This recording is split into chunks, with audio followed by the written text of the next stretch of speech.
We're live. Welcome to the stream. It's live. What? Don't... Shh. It's fine. Welcome to the very first session of Open for Adventure side quest, where the fine ladies from Open for Adventure come and take over Hoda for 3.5 hours. This is going to be a very, very, very good time. So before we get started, let's just go do a really quick introduction. We'll start with Kate, and then we'll go Shadow, Chris, Kate, and then Rob.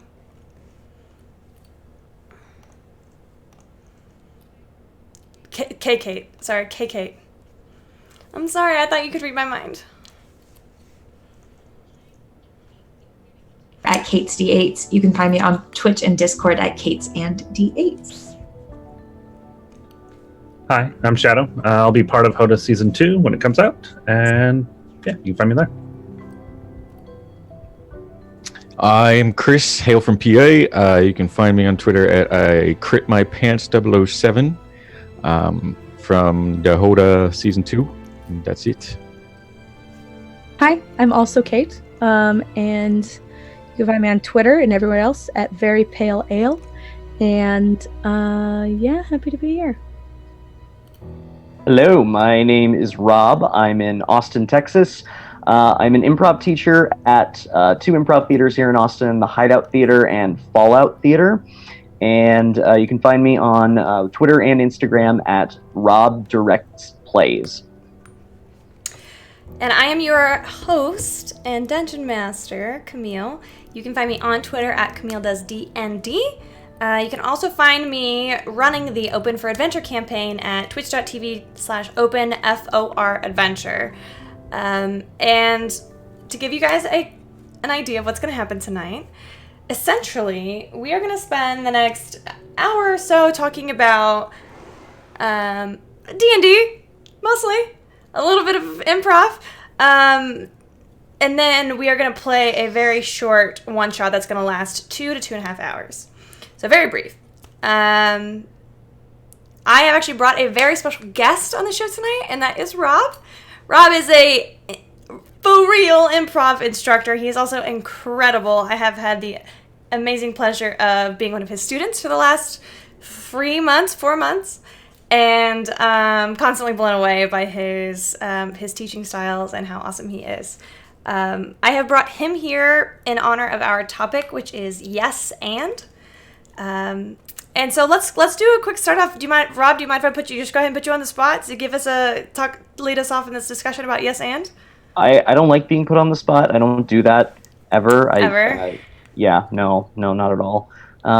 Also, that's really nice shit, and oh, come on. Yeah, happy to.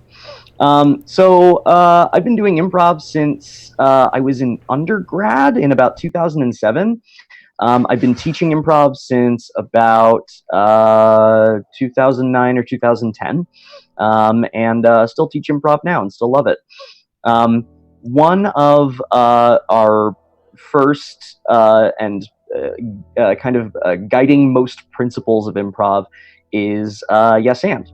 Improv, we're going on stage with no script, no advanced preparation whatsoever. We don't know what we're going to do until we're doing it. We don't know what we're going to say until we're saying it. And it's really scary and really fucking hard when you first start doing it. There's a lot of self-consciousness. There is a lot of feeling like you're gonna fail and like failure is a really bad thing and that you're gonna do it all the time and you're gonna fall flat on your face. A thing that I find helps us more than anything is just connecting with the other people that you're on stage with. The best way to do that, the best way to start doing that and start making that connection is yes and. Very simple terms, it is agreeing with whatever the other person has just given you. Like, for example, if one player says, Admiral, the enemy ship is 20 feet off of the port side. then the other character might say, "Oh yes, and First Ensign Johnson, please deploy the cloaking mechanism now." We agree with the reality that we've created, and then we add more information to it. It's as simple and as basic as that. It is the closest thing we have to a rule in improv. The big overlying concept that a lot of improvisers and improv teachers will tell you is that there are no rules to this thing. There are only guidelines and whatnot. I tend to ascribe to that. However, yes and is just about the closest thing you can get. If you have agreement, but you're not really adding anything to it, or outright you're not agreeing and you want to fight about what you're doing instead of actually doing something and building something together, it is way, way fucking harder. It makes it so much scarier, and you wind up just being and looking like a dick. So, yes, and good, easy way to connect with people. Great way to get people on your side and on your team. And it really helps open up your inner madness as well. When you're being spontaneous, when you're really being in the moment and you don't know what you're saying until it comes out of your mouth, some really weird and absurd and fun shit will come out. And a lot of the time people won't even know that they have it in them. And it doesn't really get there without yes and. That's awesome, Rob. Thank you so much. That's perfect and succinct. Does anybody have any questions about yes and for Rob? No. Has anybody ever heard of yes and, or at least felt like they have thought of this concept before? Yes, I was a huge Whose Line Is It Anyway fan as a kid, and that is what kind of got me into, I ended up being a choir kid, but that's what kind of got me into the theater, was watching Whose Line Is It Anyway? And yes and was one of our favorite activities because we would all get to write out random comments on slips of paper, and then we had to do a whole yes and scene based off of that. And it was fantastic. Yeah. I super dig exercises like that because it takes so much pressure off of you, and even though it doesn't seem like it, your ideas are driving the scene and driving what you're doing, they totally are, because you've only got that one little piece of information on that slip of paper. You are still going to take and add more pieces of information to that. Yeah, right there with you, Kate. Dope exercise, one of my favorites. Be pretty cool if you could get it with the chick from the drive-through at Dude, Where's My Car, and just call it yes and then. Oh my god, I haven't thought about that movie in forever. So Rob, can you tell us what kind of things happen? Go into a little bit more detail about what kind of things happen if we're not using yes and, or if we're ignoring a yes and. Yeah, absolutely. So I talked a little bit earlier about outright denial and outright saying no to things that are brought up by other people on stage. Like, for example, one actor says, "Oh boy, I shouldn't have eaten that last burrito, Johnny." And then the other says, "I'm not Johnny, and you didn't just have a burrito. We are out in the woods, and I'm chopping wood." Then, well, you've just kind of destroyed everything the other person has just created. Anytime where you have destruction of someone's ideas or destruction of something that someone has brought, of course you're creating an adversarial relationship right there. You're taking any possibility you had of connection with that person and you're stomping on it. And not just in that scene, but then throughout the whole, class that you're working with that person, it's really, really hard to get that trust back again because it's been betrayed.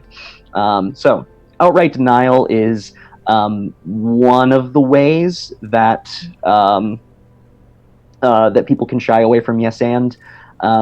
Another one that seems like it's a little bit closer to yes and, but is maybe even a little bit more more detrimental to improv is yes but. So, for example, someone makes an initiation to the first scene. Oh, Delilah, finish your spinning at the loom. We have 6 more dresses left. And then Delilah might respond with, oh, yes, but I just pricked my finger on a pin, and I can't go back to the loom. You are agreeing with the fact, okay, yeah, you're Delilah, and you have these dresses to spin and whatnot, but you're not really adding anything new, and you are stymieing and negotiating about what you're going to do, as opposed to just actually doing the fucking thing. Actually doing the fucking thing and jumping into it, I think, might be the scariest thing in improv, especially for a new improviser. Like, somebody presents that thing of like, hey, we're going to jump in and we're going to do this thing, and you don't know where it's going, and you just kind of have to trust them a lot in that moment.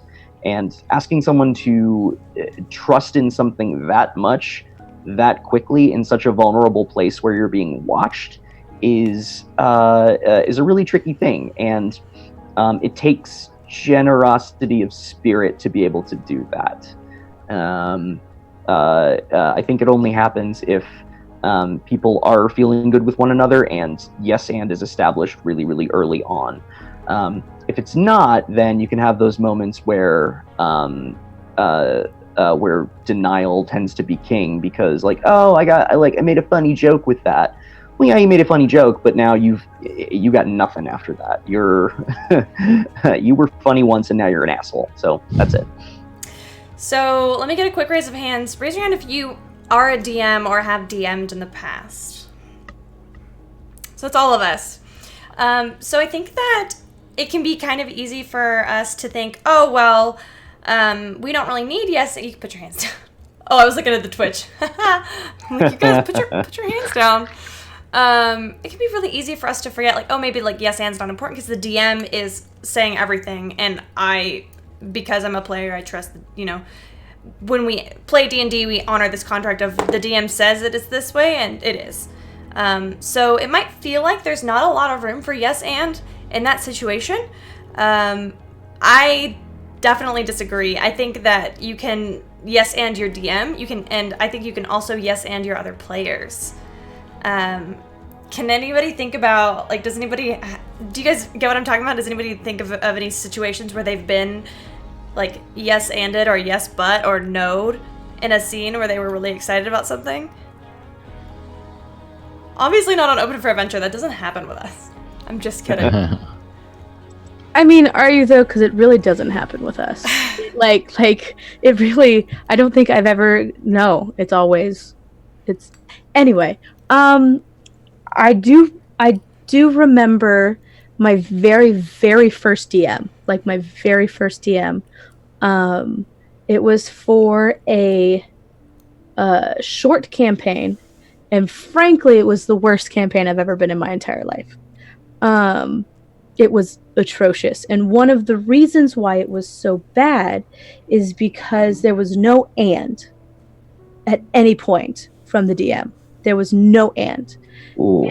If it was either yes or no.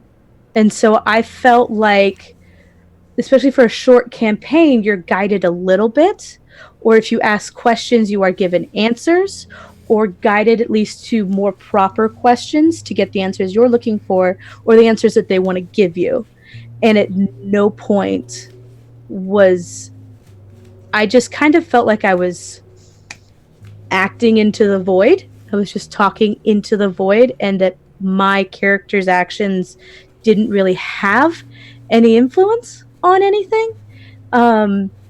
After it was over, I had questions, and apparently there were all these things that my character would have experienced or found out or gotten to see if I had asked the right questions or done the right things. But at no point did he guide me towards those experiences.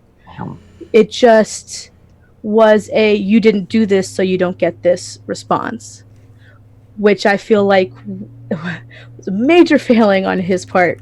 because he wanted to give me the information, but at no point did he improvise to find a way for me to get the information in a way that made sense. And it was overall just atrocious. So since then, I've been incredibly lucky, and all of my DMs and all of my players and everybody else that I've experienced has been a very there's been a lot of ands. There's been a lot of ands, and at no point have I ever experienced anything like that since. But it was a very thankfully I was with a friend who was like, this is not D&D. This is not how this is supposed to go. So I was able to continue and experience this. But that's my only. It was awful. It was atrocious. Caitlin, did you say that was your very first campaign? Yes. Holy shit. Okay. Yes. If I may ask, what kept you coming back to D&D after that? Well, it was like 2 months before Critical Role the first campaign of Critical Role finished. So I was seeing D&D everywhere online. And one of my good buddies that I used to play video games with online, she had tweeted about wanting to find a campaign on Roll20, but not wanting to do it by herself. And so I said, well, I trust you to not make me feel like an idiot. And if you're okay with dragging a newbie along, I'll go with you. And so she worked very hard to try to find a campaign that worked for all of us. It was new person friendly, things like that. And it seemed perfect. It was not. In fact, it was so bad that she said, I've never DM'd before in my life and I can DM better than that. And we found 2 other disgruntled players and took them with us and started our own campaign where she was the DM and we were working in she made up a world based on her PhD, and it was amazing. And that, I consider that my first real D&D experience. So I kept playing because I had people that were like, that was shit, that was terrible. Let's go play factual D&D now. And it was wonderful. So I got lucky. I think if I didn't have my friend, I would not have kept playing. What about you guys, Shadow, Chris? I've experienced it quite a bit with new players where the SN doesn't even cross their mind. Like they think it's like a video game, and like they'll just expect that anything that's in the room is exactly what you told them is in the room. There's only that chair, there's only that desk, there's only that table, there's only those paper. But as soon as they figure out that, hey, is there a box full of ink over here since we're in a library, and you tell them yes and whatnot like that, their eyes light up and suddenly they have 110 new ideas, and it's definitely very nice and refreshing to see when the players suddenly figure that out. I think that's always a very I totally agree with you. I think it's always a very magical moment when you're with a player and they're just like, wait, I can try anything? Anything, really? And it's just watching them shift from, especially if they're from a gaming background, shift from, oh, I only have, these controllers and these buttons and these options, to the limit is literally all of our brains combined.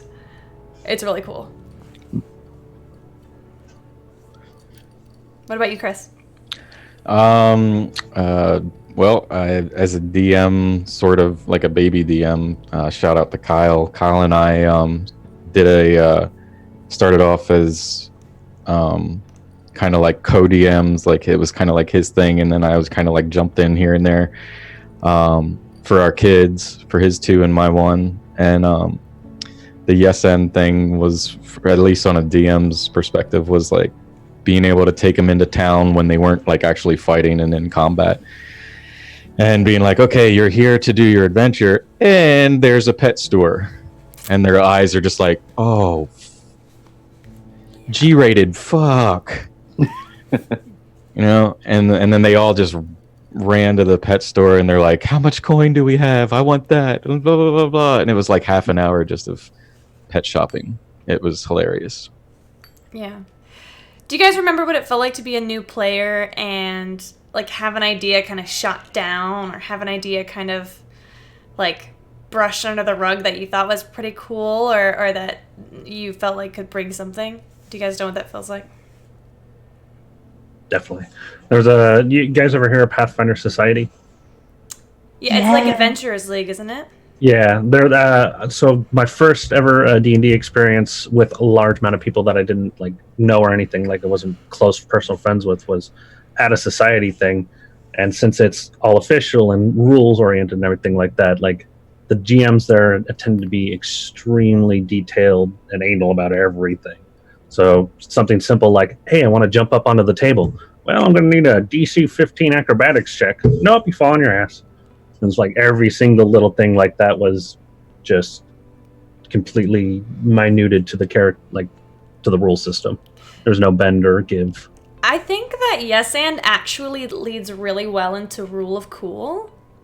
And for those of you watching who don't know what Rule of Cool is essentially like when your player wants to do something that you think is probably highly impossible, but if they succeeded would be really fucking cool, and you let them try it anyway, even though you know like this shouldn't be able to happen, or like that spell doesn't work that way, or that mechanic doesn't really go according to what you want.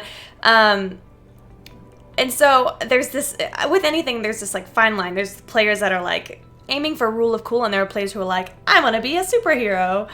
So I think finding that balance of right here of this Rule of Cool, and then finding that harmony with your dungeon master of that trust building up that Rob was talking about, that's where Rule of Cool can really... Rule of Cool and Yes and exist in the same very neat, very exciting space. I have to ask, does anybody off the top of their head, whenever I say Rule of Cool, what do you guys immediately think of? I've never heard those words strung in a sentence together before, but it sounds amazing. Do it. I can't think of anything specific, but it has definitely happened several times with you as the DM. Pretty sure my character's done it a handful of times.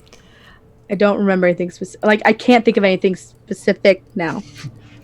Everybody say hello to Asmodeus. Yeah. Hello, Asmodeus. Hello, Asmodeus. He's a very friendly cat. He belongs to your dungeon master. It's true. Oh. He is up there, though, because cats are not allowed in here. Yep. For that exact reason. He's looking Max now. It's adorable. Great. I, as a DM, am very heavy on Rule of Cool, but it's primarily because I have that trust with my players, that I know they're not going to be assholes about it, that I know they're not going to just keep on asking, and I know that they're not doing it for like their own ego. They're doing it because it makes the game fun. There's a big difference. I hear the concept Rule of Cool, and I'm like, number one, holy shit, stealing that, and will cite Camille Barmore all the time when I do so, because credit is important. I did not make up Rule of Cool. Rule of Cool is a long-time D&D thing. mm-hmm. But you can credit me. That's fine. I will credit you as the source from which the knowledge fell into my ear. How about that? Bless you. Dope. I find it really fascinating that you all kind of spoke about this moment where players realize, oh wow, I can do anything in this particular world. That blew my mind a little, because in improv, when you very often have first-time players, the thought of like being able to do anything on stage is a really, really friggin' scary thing.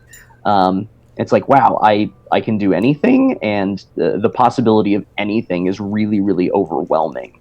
And so a simple suggestion of something like, like the word necktie, all of a sudden then it gives just a little bit of context into where you're going to go with it. In kind of hearing you speak about it now, it feels like the role of the DM is to give the first part of the "and" that is just that little spark, and then it ignites the remainder of the creativity right there, and that's pretty cool. I dig that. I definitely agree. So we're all DMs here. What is your, speaking from the DM side, what is your fear if someone, let's play devil's advocate. If a player comes to you and they're like, I want to try this really crazy thing. What is a fear that might come up in you? I worry that it will.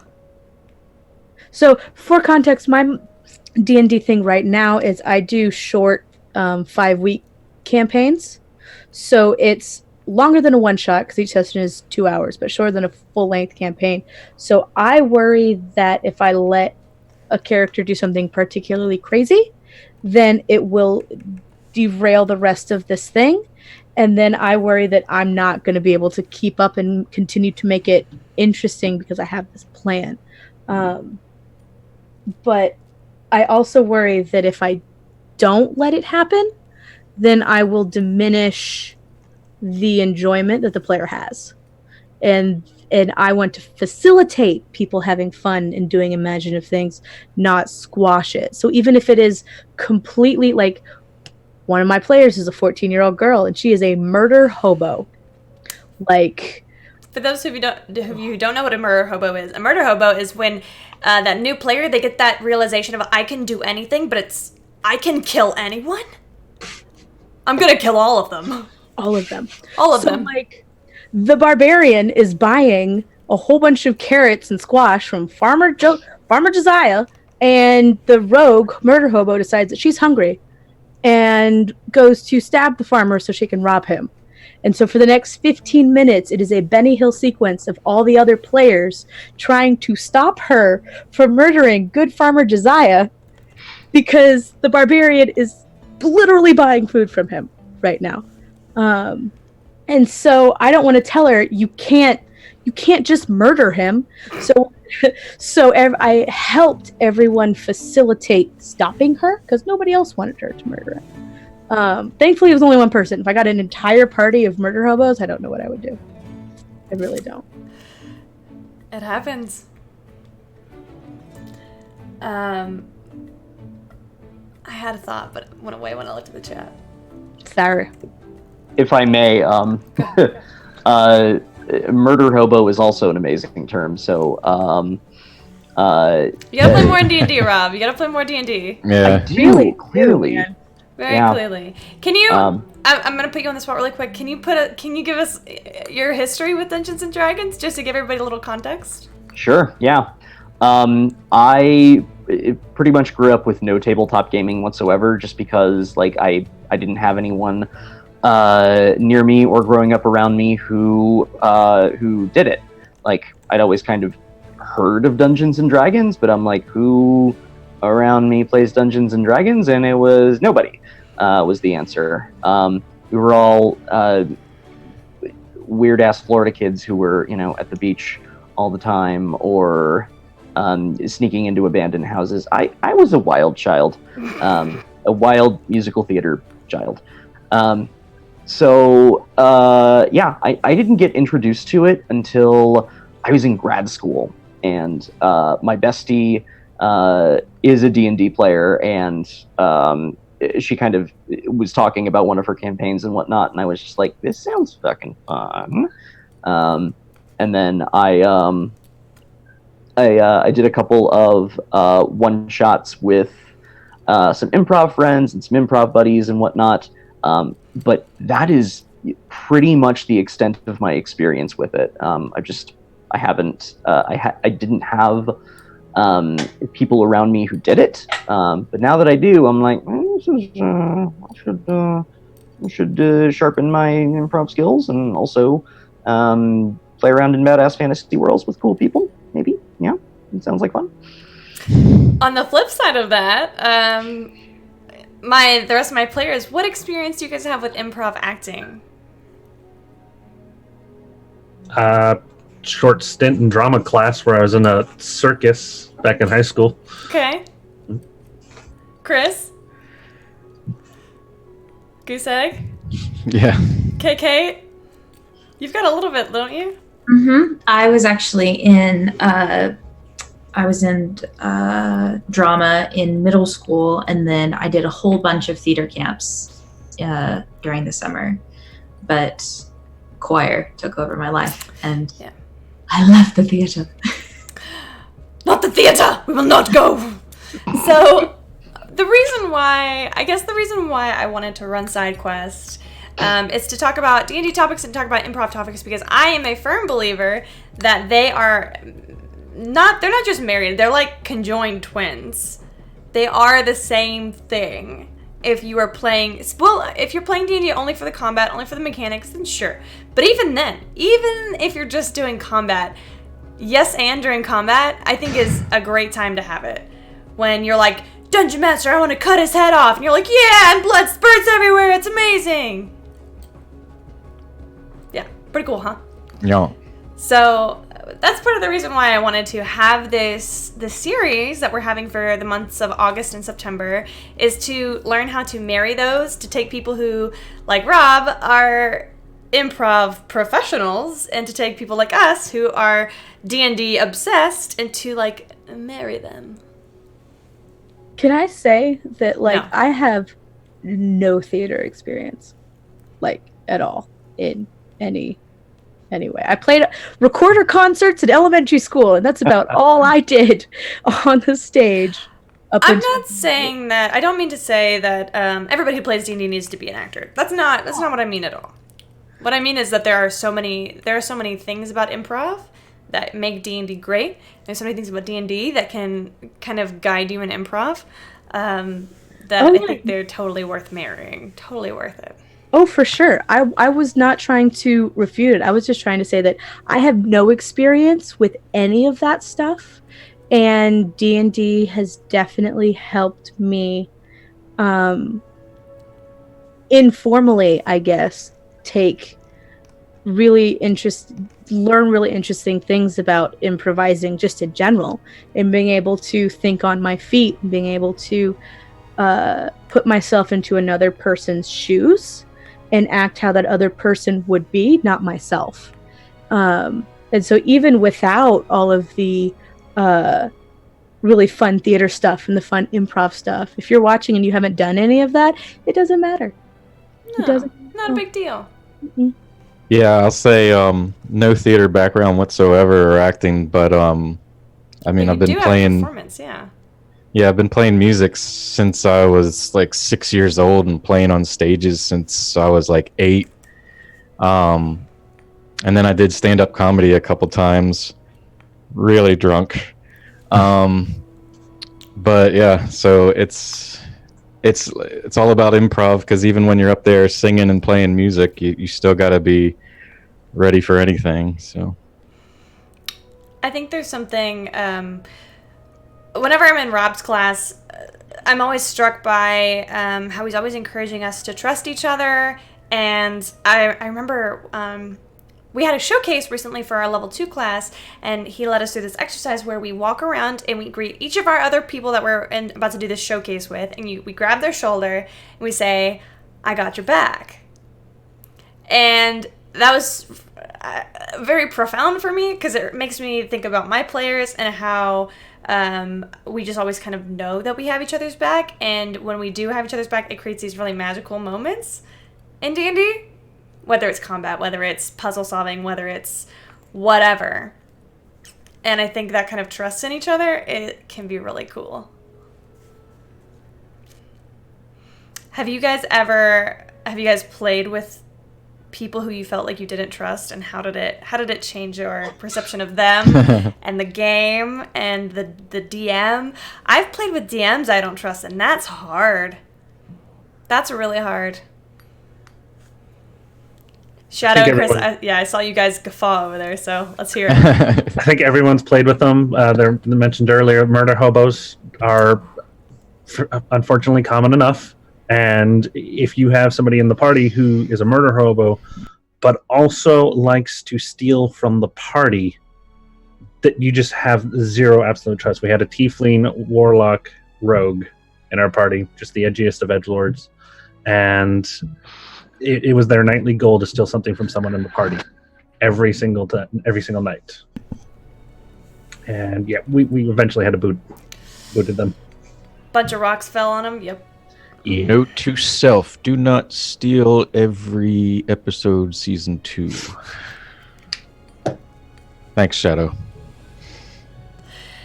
Yeah, I've got I don't have so I have 2 experiences. I have been only in one really what I would call a bad campaign, and I'm not going to name it because unfortunately it is public. But the DM I think was doing his best, but there were players that I was playing with, especially one in particular, and it sucks because it was a female, and I don't normally have problems with most women that I'm playing with, but she was incredibly racist, and she was just very self-motivated, or not even self-motivated, just very selfish, and selfish with the table, selfish with the DM, selfish with what she wanted to do. She always wanted more and more and more. And then I played with DMs I don't trust, and I also know what it's like to play with someone who does not trust the DM. And that can take many forms. Like, for example, one player I know who doesn't trust a DM that I have played with will do that thing where they're always getting more and more because they don't trust the player, or they don't trust the DM to help tell the story, they take the story into their own hands, which is not great for Yes And. Have you guys That was my fault. It's totally my fault. I talked and then knocked earbuds out of Camille's ears. I was just blown away, Rob. Just one non-linguistic noise from my mouth. That's it. I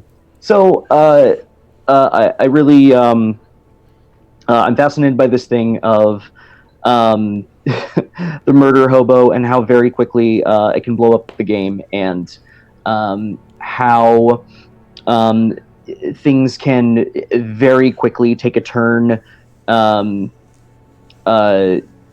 towards one player's idea because they're just trying to push their own agenda so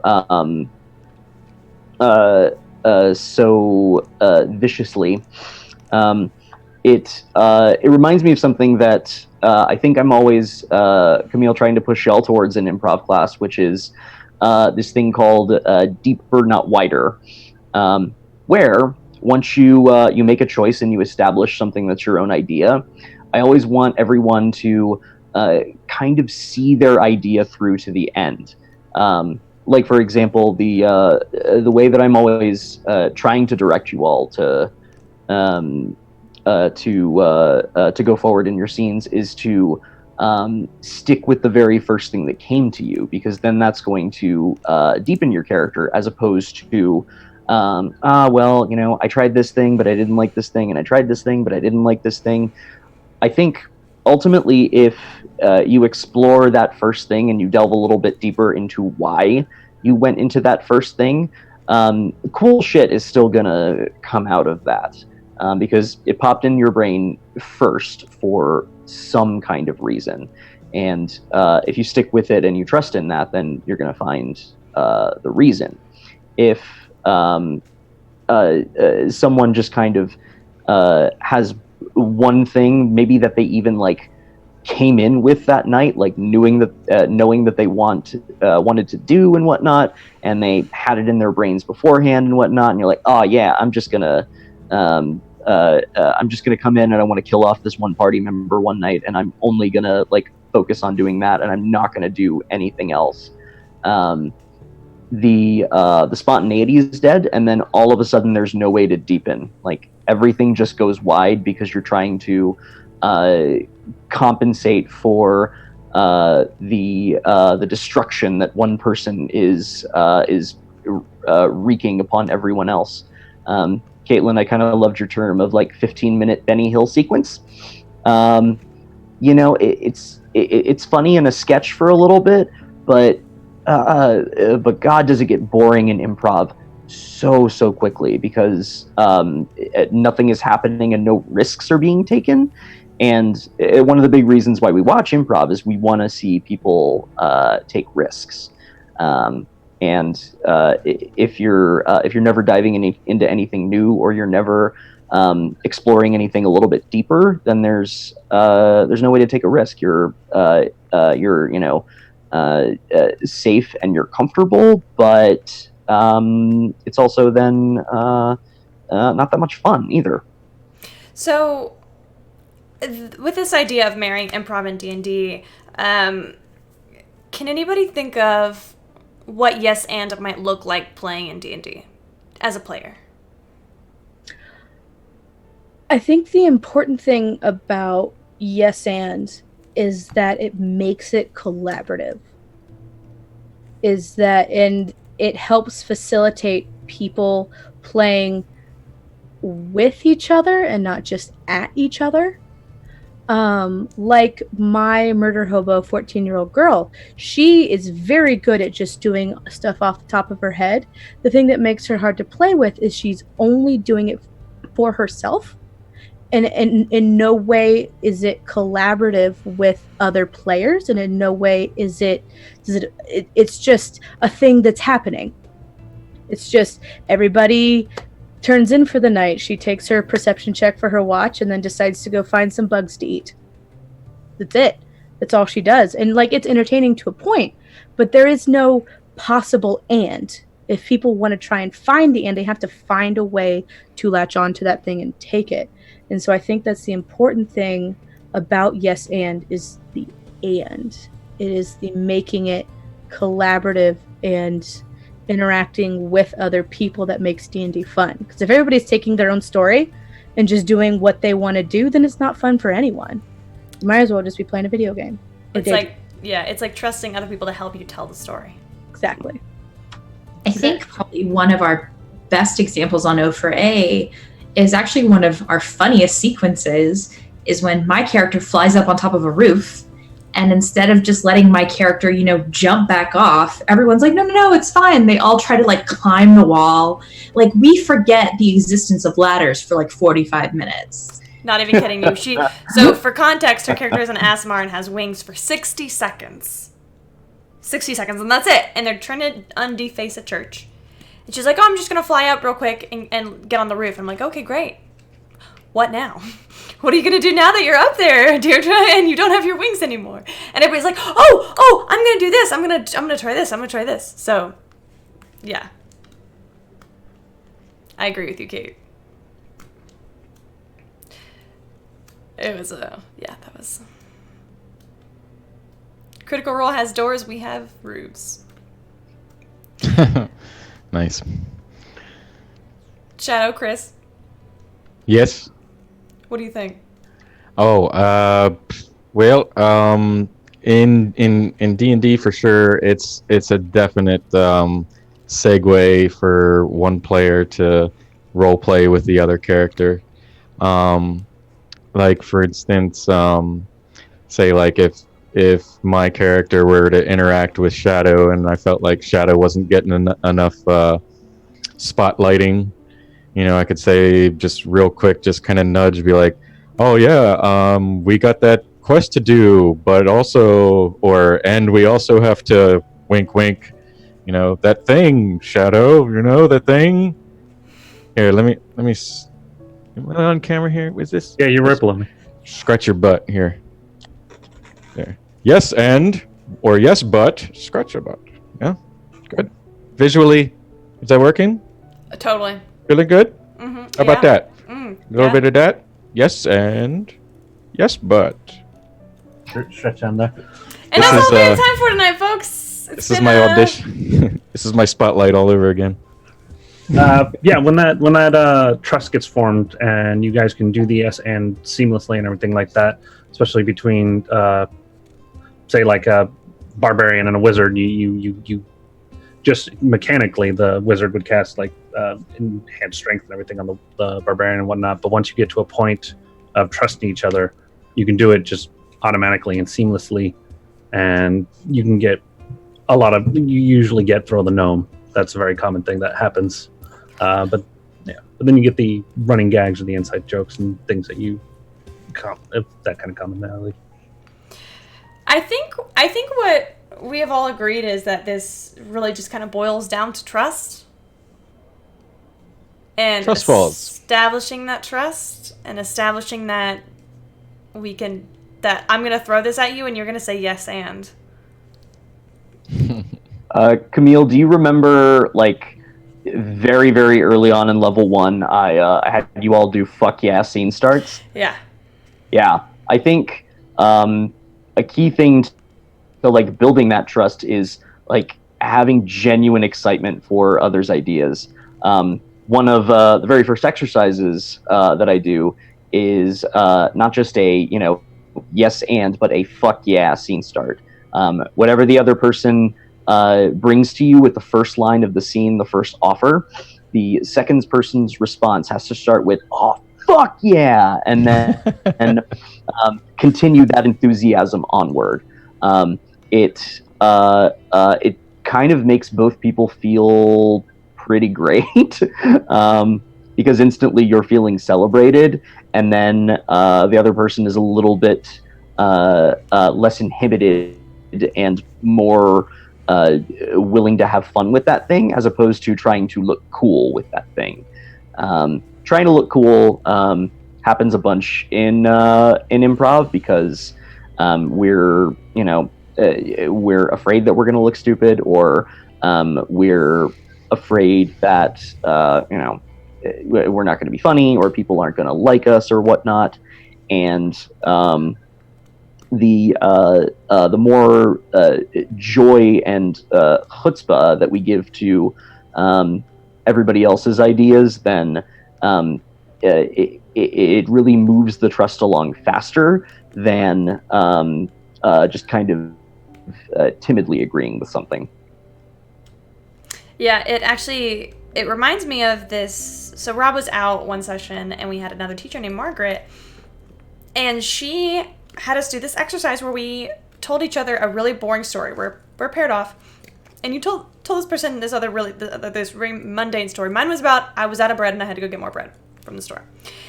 And the other person's job while you're telling this boring story is to be your hype man. They hype you up. They're like, really? Like, what happened next? Like, oh my God, that's so crazy! To just like hype you up. And let me tell you, being the recipient of that hype man or woman, so great. It's like, I know my story is boring, but I feel good about it. Like, I feel so supported. And I think that's something that we could take away too of one of those trust building things is like getting really, even if what the other person's doing is kind of boring, it can be made so much cooler if you're excited about it. If you're like, fuck yeah, let's like keep telling this dumb story and my reactions are going to make it, I just want to see that fuck yeah scene played out with somebody when they like deliver bad news to somebody. Like, It's happened. I'm sorry, Cornelius. We tried, but your father died during the war. Fuck yeah! I've wanted his inheritance the whole time! We had some scene starts like that where someone would come in with some bad news and the other person would be like, fuck yeah! That's exactly what I wanted! Now I can go get that bread. Stop it. One of I think one of the most common ones that happens with those fuck yeah scene starts is one person will come up and they'll say something like, Tyler, I'm leaving you. I'm running off with Bobby. And then the other person's, oh, fuck yeah! Oh, I can finally take that watercolor class that I wanted. I don't have to take care of you anymore. Great! And then you've got an interesting relationship from the get-go, as opposed to two people trying to figure out and negotiate what they're going to do. So on that note, we are going to go to the second portion of SideQuest. Is everybody ready to play some Dungeons and Dragons? Let's do it. Okay. So Fuck yeah! fuck yeah! The whole reason why I'm here! Shut up! So, for those of you watching, these players have a character that they have made up. They do not know what's going to happen. They do not know anything about each other's character, except for, we talked about classes a minute ago, but, so this is going to be very improvisational. So, one second. Let me get the right playlist. Let's get it moody up in here. Got some D&D music going. Yeah. Can you guys hear it? Well, there it goes. There we go. Players. Yes. It's nighttime. You all know each other. It's good, because I know everything about all of you. You all know each other. And you are all here for one very specific reason. This reason is that you are all here to rob a bank. Yes. Now, it's nighttime and it's raining outside of the small town bank of... What's the town name? Calablash. Calablash. Outside of the small town of Calablash, in the center, there is a bank, and it is 3 stories tall. And the outside of this bank is brick, mostly, some tattered, falling apart in places. There is a front door, large mahogany double doors, with these big brass handles that push down and pull out. You guys have all seen this bank before. You've all scouted it ahead of time. When you walk into the bank, there are some chairs in this little lobby area with a big carpeted floor, and then there is a teller station. To the right of that is a door to go back where the employees go. There are 3 teller stations. Each one, only 2 of them are staffed at any given point in time. There's not really that much need for them here. Now, you are all in the alleyway next to the bank. You start to feel a slow drizzle coming down overhead. So, before we get into this, let's do a really quick description of your characters. Keeping it as brief as you can. We'll start with KK. So, standing before you is a half-elf, and she seems almost out of place. Like, if you pay too much attention, you would notice that she has nothing metal on her. It's all leather and bone and greenery, and but she tends to keep to the shadows a little bit, and she's just waiting for the other members of the party. And I totally remember your name. Just, you're going to have to remind me because I don't. Stella. Stella. Okay. Brings us to Shadow. You see a 95-year-old man with little wisps of white hair and a balding head in really baggy clothes, and he just looks like somebody who may have wandered out of a retirement home. Definitely has a Werther's in his pocket. He's just standing there smiling. Where am I? And Chris. I see a gargantuan green orc standing there with a shield and battle axe. Mobad, the merciful. See Kate. So you see a dark green tiefling with horns that just go kind of back, and wearing the traditional dark leather goods. Her name is Irony, and she has a fondness of shiny things and freshly baked goods. Can we just back up a little bit? Shadow, I didn't catch your character's name. Nomer Demas. Nomer. The Nomer. Nomer. Okay. And so she's traditionally a green tiefling by the name of Irony, but when she was scouting out the bank earlier today, she was a perfectly normal, average-looking man by the name of Derek. Derek. And last but not least, You see before you a red tiefling. His horns are tucked into a cowl, which reaches just over the front part of his forehead. It casts a little bit of a shadow over his eyes. You can see sunken red cheeks with what looks like a goatee, but is really black face paint to disguise his mouth. Underneath his cowl, you see a tiny creature peer out from next to his face. This tiny creature also doesn't like to be seen. If anyone catches a glance at him, he bares his sharp teeth, which usually catch a glint off of whichever light is nearby, and then that causes most people to look away. This tiefling is quiet and still, and even though no one can see his eyes are always darting around, aware of everyone else in his immediate range of sight. He's wearing a long black cowl covering up the usual leather goods, and a pair of boots which are just a hint of lighter gray than the rest of his attire. Beautiful. So, 2 quick notes.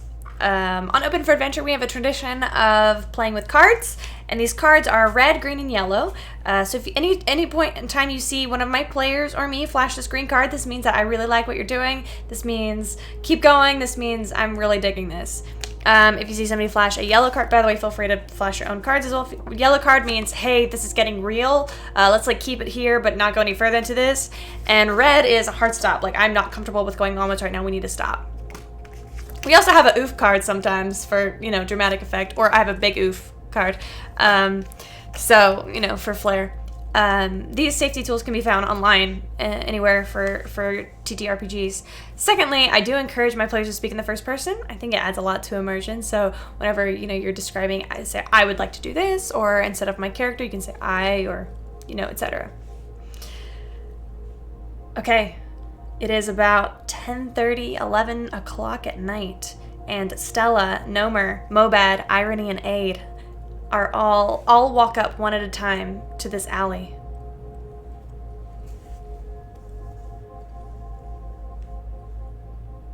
Well, are you ready? Can we take off these stupid costumes? No, I like the stupid costumes. I'm a fan. I adjust my fake mustache. Reapply. You look like a newsie. Good. You don't want them to know who you are, of course. Isn't that what cloaks are for? And I'll pop the hood of my cloak.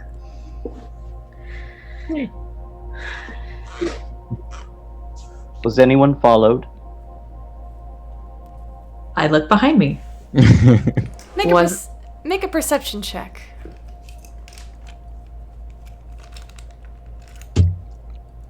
12? No, you weren't followed. No, sure wasn't. Anybody want any pretzels? I will take some. Here we go. Pull them out of my pocket. They're in a bag. Here you go.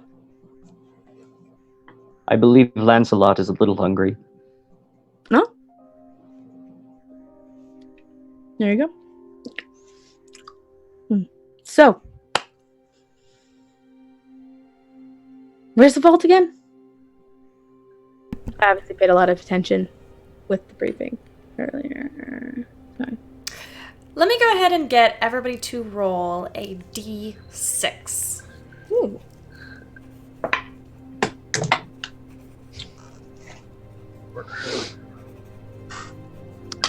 One. Okay. For those of you who rolled a 1 or a 2, you are the brawn. Yeah. Did anybody roll a 5? Oh no. You are the brain.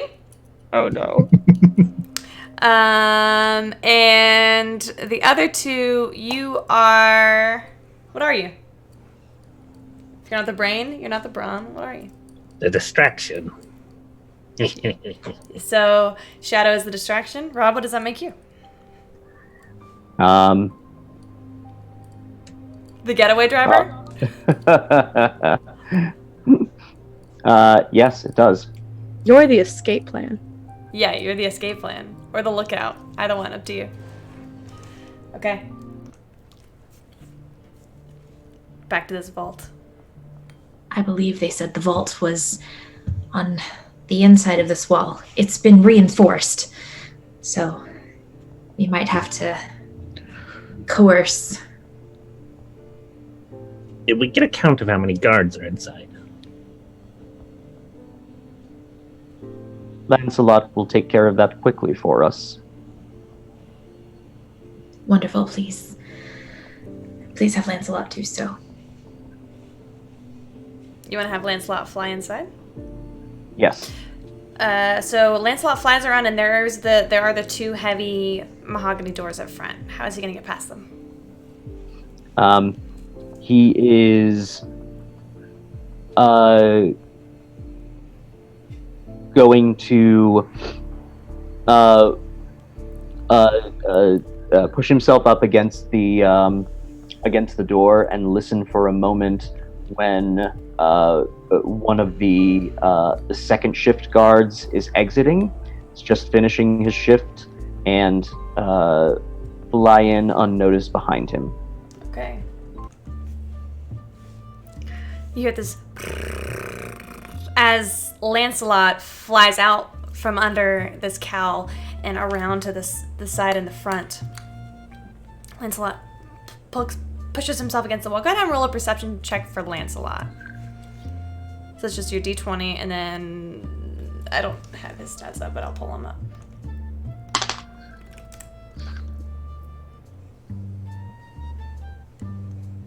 You got 2. Great. You know, Lancelot's feeling really very perceptive. That's a total of 2. Also, would you roll me a stealth check for Lancelot? 8. 8, and you have +5, so it's 8, 9, 10, 11, 12, 13. That's pretty good. Actually, why don't you just let's have Lancelot go invisible. Okay, so go ahead and roll that up with advantage. So go ahead and roll that one more time, and we'll take the highest number. 14. Okay, 14 plus 5 is 19. Pretty good. Lancelot, as soon as he flies out from under the cowl, you guys watch as he vanishes into the night. After 4 or 5 minutes, you guys hear that. Lancelot's gonna dart inside. How would you can communicate telepathically with your familiar, if I'm correct. Yep, okay. Yes. You hear Lancelot report back to you. There's 3 guards inside. And he points out their position. There's 2 by each of the side, 1 by one side window, the west side window, 1 by the east side window, and there's 1 in front of the employee door. What do you do? Lancelot. And on the click, Lancelot flies down by the employee door, picks up a pebble that has been laying on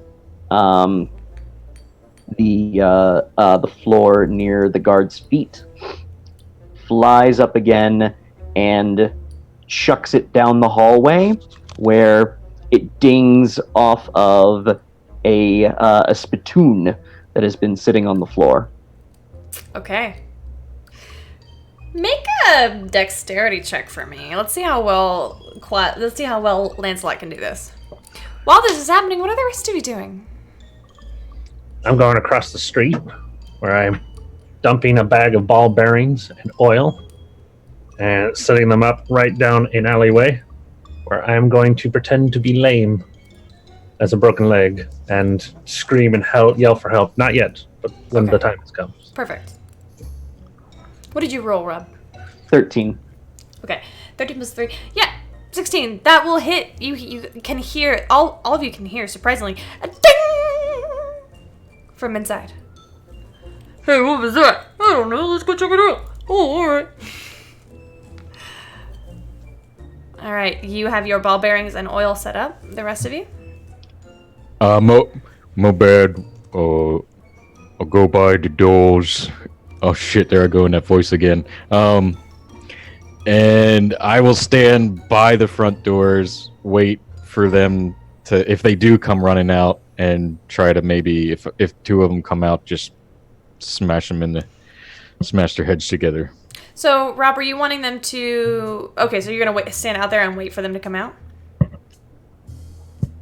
Mobad? Yeah. For now. Okay. What are the rest of you doing? I'm gonna go with Mobad, and I'm going to wait, and I'm gonna have hold person ready to go. Okay. See, Stella, this is why they call Mobad the brain. Absolutely, Mobad. Absolutely. I'm gonna Yeah, Irene, what are you doing? readjust my fake mustache and then use disguise self, which is an ability I have because of my heritage, and turn into Derek the Unremarkable. Derek the Unremarkable. You are all in place. Oh, except for Aid, is there anywhere that you wanted to go? I am going to move about 40 feet away from the employee door in another So the employee door shadow- is inside of the building. inside of the building. The Okay. employee door is inside of the building. It's you. If you walk it through those mahogany doors and you're inside, there is a bank teller, like the counters, and then where they enter and leave, the front lobby is that employee door. Is the employee door. Okay. So you guys are I'm currently- going to go Yeah. about 40 feet away from the mahogany door. I can see both the mahogany doors, and I can see our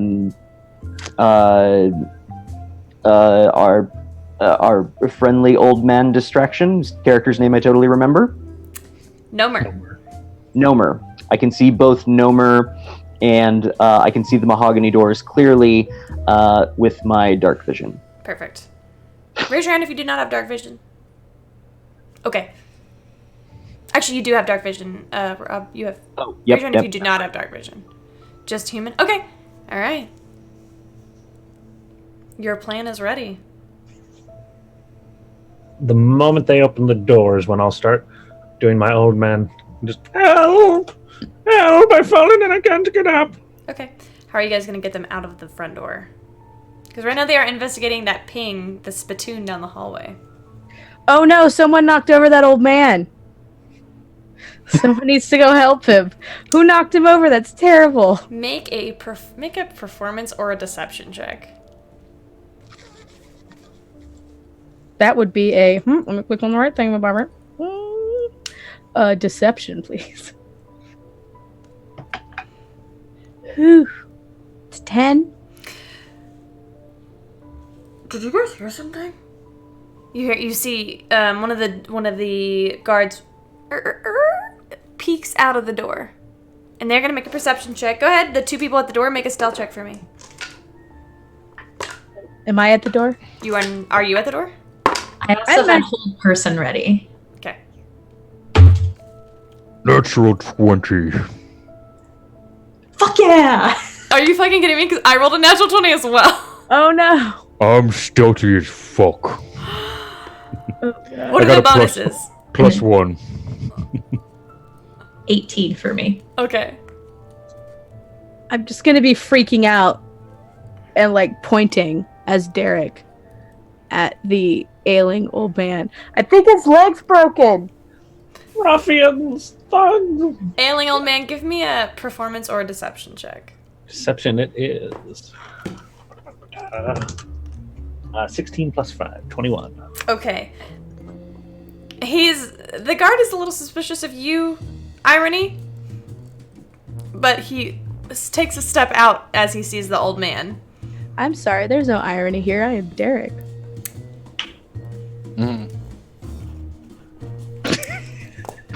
Noted. I can see the bone. Oh, How's my goblins? oh, are you alright? Oh, sir. Oh my god. He's gonna rush up to you. As soon as he walks past, I'm going to cast Hold Person. Okay. What's the save? Let me pull it up. It is a Wisdom save of 13. That is going to be a straight up 11. He is paralyzed. Alright, you guys have 6 seconds to tell me what you're about to do.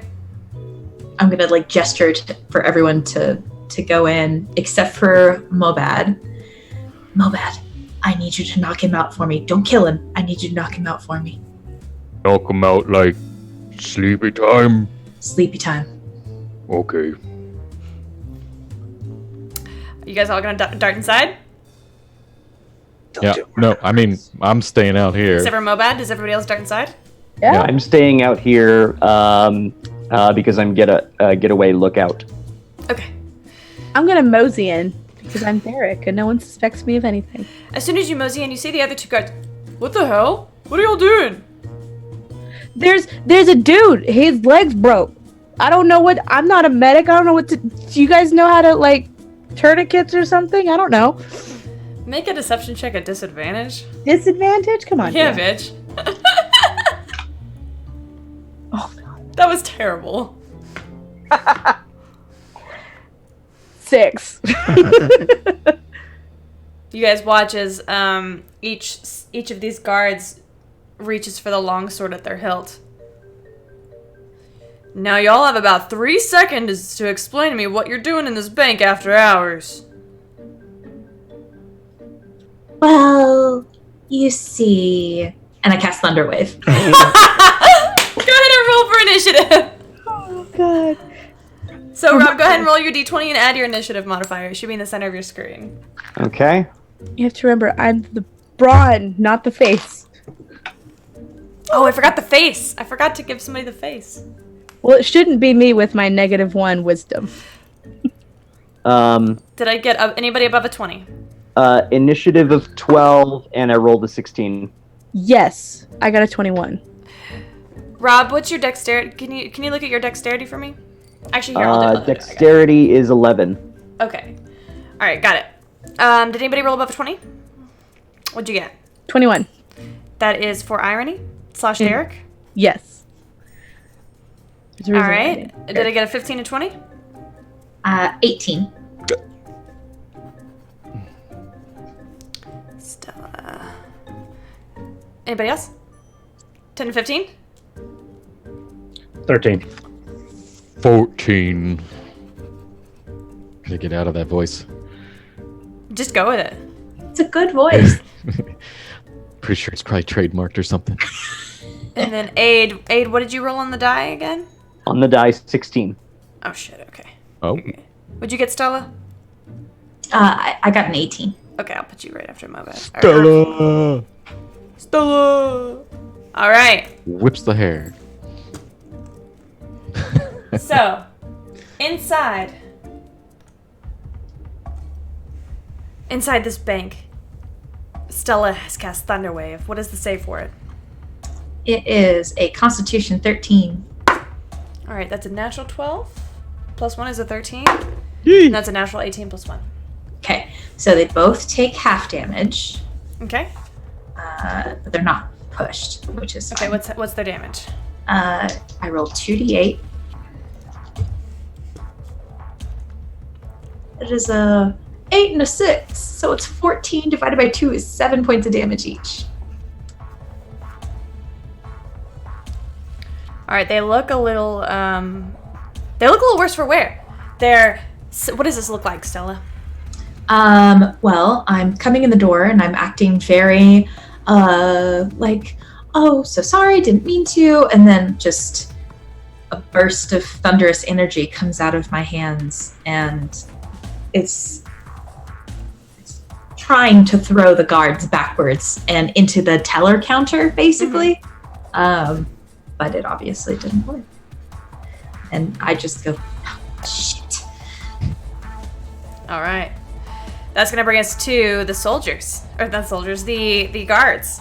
So the first one's going to make their save against hold person. And that's a natural 9. So the second two, let's see. In the room we have everybody except for Mo and Aid. I'm not there. You're not there either? No, I'm not there yet. Nermer's on the ground playing dead. Oh, my wounds! Awesome. So that just brings us, that's Stella and... Irony. Irony! They're both going to charge each of you. Cool. Stella, that's going to be a... Does a 9 hit you? Nope. Does a 16 hit you? Yes. Alright, you're going to take 6 points of slashing damage. Okay. I need to roll a concentration check. You do. Person. Ah! Irony, does a 19 hit you? Yes. You're also gonna take 6 points of slashing damage as these guards come in and bring their long swords right down on top of you, slicing through your armor. That's gonna bring us to Stella. Okay. I've passed my wisdom, my concentration check. Did we skip my turn? Woo! I got did. Rock and roll. We did. I skipped your turn because I hate you. Clearly. Go ahead, Irony. What are you gonna do? I mean, I would like to stab somebody. Like Who are that's you gonna stab the guy on you? yeah. All right. Is Stella within 5 feet of me? Do I get sneak attack damage on this guy? I'll say that Stella is within 5 feet of you. Then I get sneak attack on this Yeah, guy. you do. Thank you so much, DM. You're welcome. All right, so I'm gonna stab the dude with my dagger because this happened a lot faster than I thought. So my rapier is not ready. You can draw it as an action, or as a free action. Oh, it's a free action. Then yeah, I'm gonna Draw your rapier as a free action and use it. Yeah. All right, that's a well, maybe it's 12. That does not hit. They are wearing chainmail. We're level 3. Okay, so A challenge of a half. there goes Robbing a there bank. goes that. I'm still Derek. Am I still Derek, or does that change? I'll figure that out by the time it's my next turn. So instead, because I stabbed and failed real bad, I'm gonna say and I'm going to use disengage as my bonus action to backpedal a little bit. You gonna go back towards the door? Yes. Okay, you move 10 feet back towards the door, Yes. and leaving Stella with the 2 swords. Two swords. They're 2 swords. That's essentially all they are. I believe in you. That brings us to Stella. Okay. Well, I am actually I was not expecting I'm going combat to- so quickly. God, I'm going to look back, and the other guard is still held. Mm-hmm. So I'm just be like, no, let's try this again, and I'm gonna cast Thunderwave again. Okay. Constitution 13.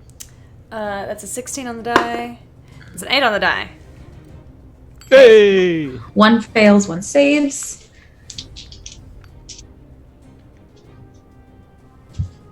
That's 4 points of damage. Sorry, you're cutting out. What was Half is that? 5. What was that, Kate? You're cutting out. Oh. 10 points of damage, Okay. and then 5 for the one who saved. All right, one of them is out. The other one is very badly hurt. So you guys, so that brings us to there's one on the floor in the room. There's one standing up. And there's one outside. That's gonna bring us to Aid. Aid, you see what you see outside is you still see this guy who's held. You can attack him if you wish, or you could go inside if you wanted. Whatever, it's up to you. I think no survivors, no one will see us. Well, no one will see us and live. I'm going to cast Eldritch Blast. Eldritch Blast. Yeah. Kill it. So roll to attack, the big d20. That's a miss. Would you like to move on your turn? Yes, I would. Do you want to move closer or further away? I'm gonna move closer into the threshold of the bank. Okay, so you're in the threshold. You're there. Do you want to block the threshold, or do you want to just move yes. past it? Okay, so you're in the threshold. The held guard is behind you, and Mobad is next to him. And what you see in front of you is your girl, Irony, who's Derek right now, hiding in the corner, and Stella over the body of one slain guard and one very badly wounded guard, which is going to bring us to Mobad. All right. Noma, you are on deck. All right. So guards there, held, right? Yep. Is he? How far is he from the from Nomer and his disaster of Nomer, beads and if I remember oil? correctly, is across the street. Oh, so you're far off. Okay. I was going to lead him over to the alleyway, but we went with the different. The best laid plans. Yeah. All right. So I would like to rage Please do. and then run up to said guard with sword, and I would like to cast axe. You can do so at advantage. Yep. Okay. So that's a 19. That hits. Okay. And 1d8. Okay, so that's 6 points of damage. That's all? That's it's it. It's an auto crit. Oh, right. So 12 points of damage. And I hit him Awesome. with the blunt side, so I don't like kill him or anything. So because you are being merciful and you're not trying to kill him, you are actually Merciful. going to knock him out in one hit. What does this So I look? just- What does this look like? I tippy toe, like big steps, just deet, deet, deet, deet, and I poke him on the shoulder. I'm like, peekaboo, punk, and I just hit him on the head. Please take inspiration for Peekaboo. Yes. Okay. He falls to the ground unconscious.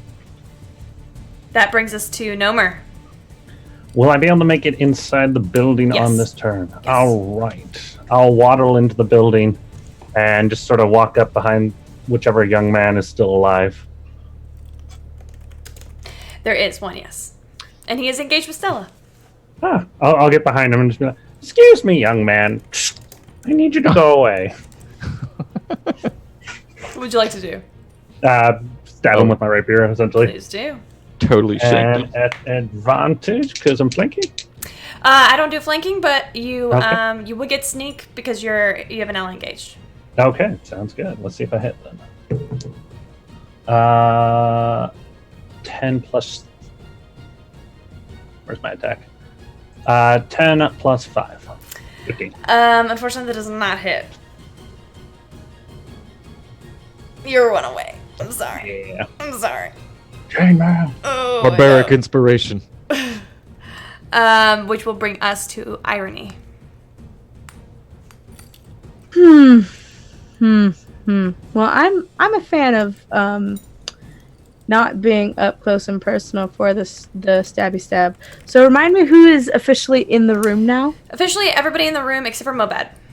except for Mobad. That's a shame. Mobad was the person I wanted to hide behind. Mobad, let me know when you're in the room. I got ideas. However, you have 2 people engaged with this one last remaining guard in the room. Cool. I would like to throw my dagger, please, Please do make an attack roll. and then hopefully hit him. Nope, that's a 9. It's fine. Your dagger glances off his armor without issue. That gonna brings us to take his that. turn. He is going to draw his sword and he is going to go ahead and attack this whole. Well, he looks at the old man like, what the hell? And he's got this one option in front of him. He's going to try to attack you, Stella.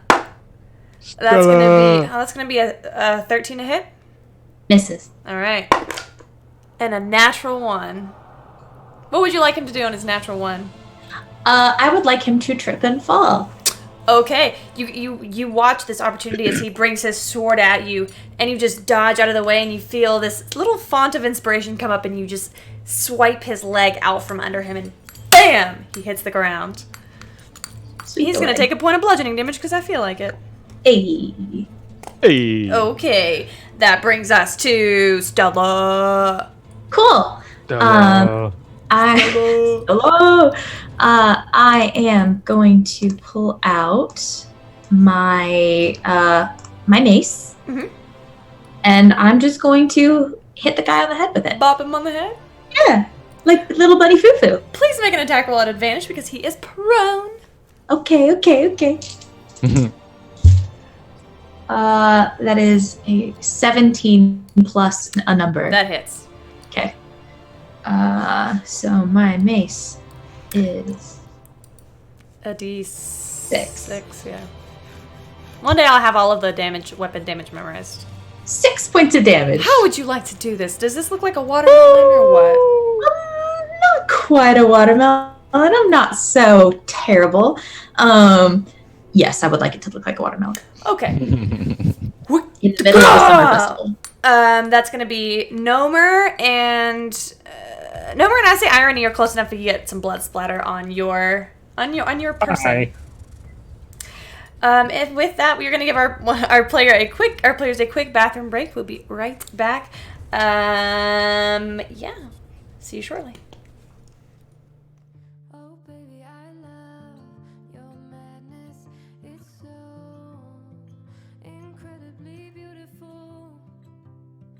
Oh, you shine like gold, so selfless to all, and wild like an animal.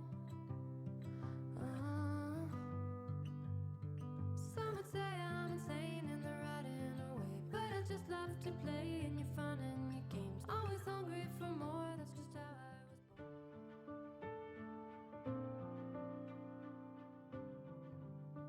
Oh baby, I love your madness. It's so incredibly beautiful. Oh, you shine like gold, so selfless to all, and wild like an animal. Some would say I'm insane in the right. Oh baby, I love your madness. It's so incredibly beautiful. Oh, you shine like gold, so selfless to all, and wild like an animal. Some would say I'm insane in the right in a way, but I just love to play and you're fun and your games. Always hungry for more, that's just how I was born. Take me somewhere I don't know, and give me your freedom. Whoa, you love me to pieces, yeah I need it. Want your pandemonium, life is so easy. Whoa, you love me to pieces, yeah I need it. Want your pandemonium.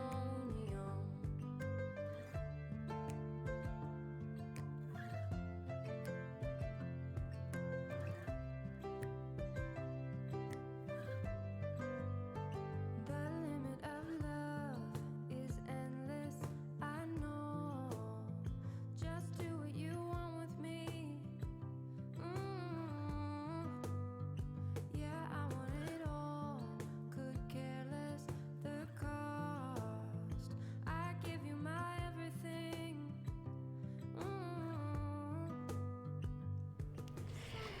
And we are back playing Dungeons and Dragons. For some reason, my load screen is not working on this channel. I don't know why. So yeah, we're back. We're back. You guys have just defeated these 3 guards. What do you guys do with the guard outside? Mobad's I'm carrying him, dragging him in to the thing. Okay, you're gonna drag him inside and close the door behind you? Yeah, except for I'm just using one arm, so whenever his head hits the door like a couple times. I'm just like, oh, my bad. Excellent. What are the rest of you doing? Looking for keys so we can lock the building up. Make an investigation check. Alrighty. Cool. 14 plus 2. 16. Even though there's very low light in here, I'm not going to give you disadvantage because of your skill set. You rummage around in the guard's pockets and you do find a key. You find a key ring, actually, with 4 keys on it. Straight over to the door.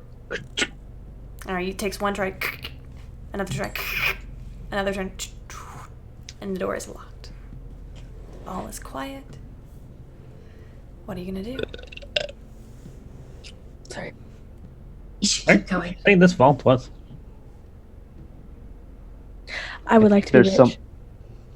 Can we be rich now? Is it upstairs or downstairs? Do we know? Upstairs or downstairs? Make a I think- history check. Sorry, Shadow, go ahead. I didn't say anything. Oh, Rob, what were you going to say? I think there's someone else in here. And I'm going to use detect thoughts to try to find them. Does detect thoughts, can you tell me if that's, yeah, you have to be able to see them? Range within self. sight? Let me see. I think it's been used to look for Distance invisible 1 meter. 1 meter. That's not very far. 3 feet. Hmm. You don't sense anybody within 3 feet of you. Nope.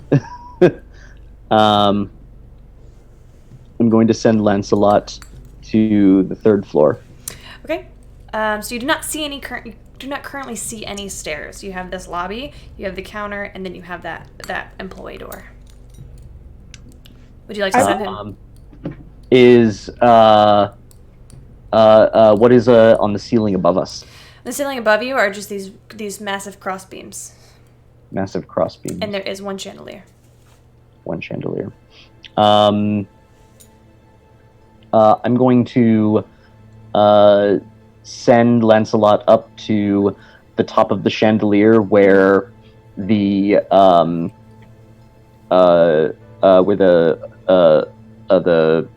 hold meets the roof. Mhm. And I'm going to have him sneak in through a very small hole up there. Why don't you have him make an investigation check to see if he can find a hole he can fit through in his current state. 8. He scours. You watch him flutter about the ceiling, and it's starting to take seconds and seconds, and he can't seem to find a hole that is small enough for him to fit through. Hmm. What are the rest of you doing while this is happening? I got a 12 on my history check. You remember that the vault is downstairs. Downstairs. Okay. Is there anything? Well, the dragon will But figure you out. do not currently see any stairs. You need to get behind that employee door, I think. Jingle, jingle, jingle. I might have the keys. Wonderful work. Can you see if any of those will work on the door, please? Okay. Takes like 2 minutes to walk all the way over there. The door is not locked. Oh. We're in. Oh, you did it. Good job, Nomo. You're so smart. You gently twist the knob open, and it opens into a long hallway, or a short hallway that curves sharply to the left. Do you all go? Yeah, I'll take lead. Okay. As soon as it curves to the left, you see it goes sharply downstairs, and then at the end of that stairs, you see a landing, and then it goes sharply again to the left, and it goes down further. It is pitch black down here. The walls are they're made of smooth stone. As you move down the stairs, the steps are also stone. They're quite steep.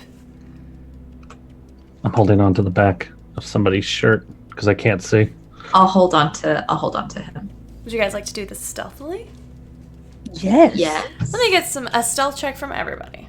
Sneaky. Rob, aka Aid, are you and Lancelot staying upstairs, or are you going downstairs as well? Lancelot is staying upstairs to watch from the chandelier. I'm going Okay. downstairs. Perfect. All right. Irony, would you roll? I rolled a, what's a 17 plus 7? 24. Stella, what'd you roll? I rolled a 14. Mo, bad, what'd you roll? 13 total. Aid, what'd you roll? Rolled a 5. Nomer, what'd you roll? 11 plus 7, so 18. Okay. You guys feel pretty... You guys feel pretty stealthy. You gonna continue moving down? Yeah. Okay. The tension begins to build within you as you creep down these stairs. Aid, you feel yourself stumble once and struggle to right yourself.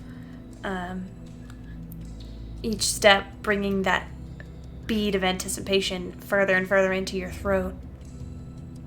And then you get to a heavy wooden door with 2 long metal panels. And there are 5 locks on the door. Try one of these. Okay. I'm sorry, there are actually only 3 locks. I lied. 3 locks on the door. There were 5 key rings. 5 keys on the ring. It takes you a few seconds, but you find the right key for the right lock, and they each go. What order are you doing them in? Top to bottom? Can I? Nomer? I can't see, so I handed the keys off to somebody else. Oh, you handed the keys off? Okay. Yeah. Okay. Can I take them? Sure. There are 3 locks and 5 keys. Can I look at the locks and see if there's any indication of a specific order, or perhaps an order that I should not do because traps? Why don't you make an investigation check Hopefully I roll better than I've been rolling so far. with proficiency? Are you proficient in thieves' tools? Yes. Okay, with proficiency. Okay, so this is what, investigation? Yeah. What if I'm already proficient in investigation? Then roll normally.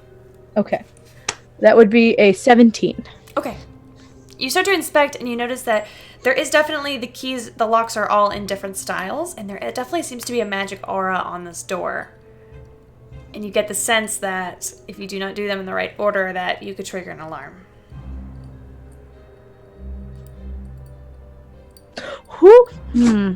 Did we leave anyone alive? Technically, one of the guards is still alive. We could try waking them up. Mobile can go get him. Let's. Is anybody good at like puzzles? I'm not good at puzzles. I'm good at like math, not like. What was your total roll for your investigation? 17. Okay. As you start to say this, I'm not good at puzzles. You look and you see that there is, in fact, numbers on the. There are in fact numbers on the locks. They are written in Dwarvish script. Does anybody read Dwarven?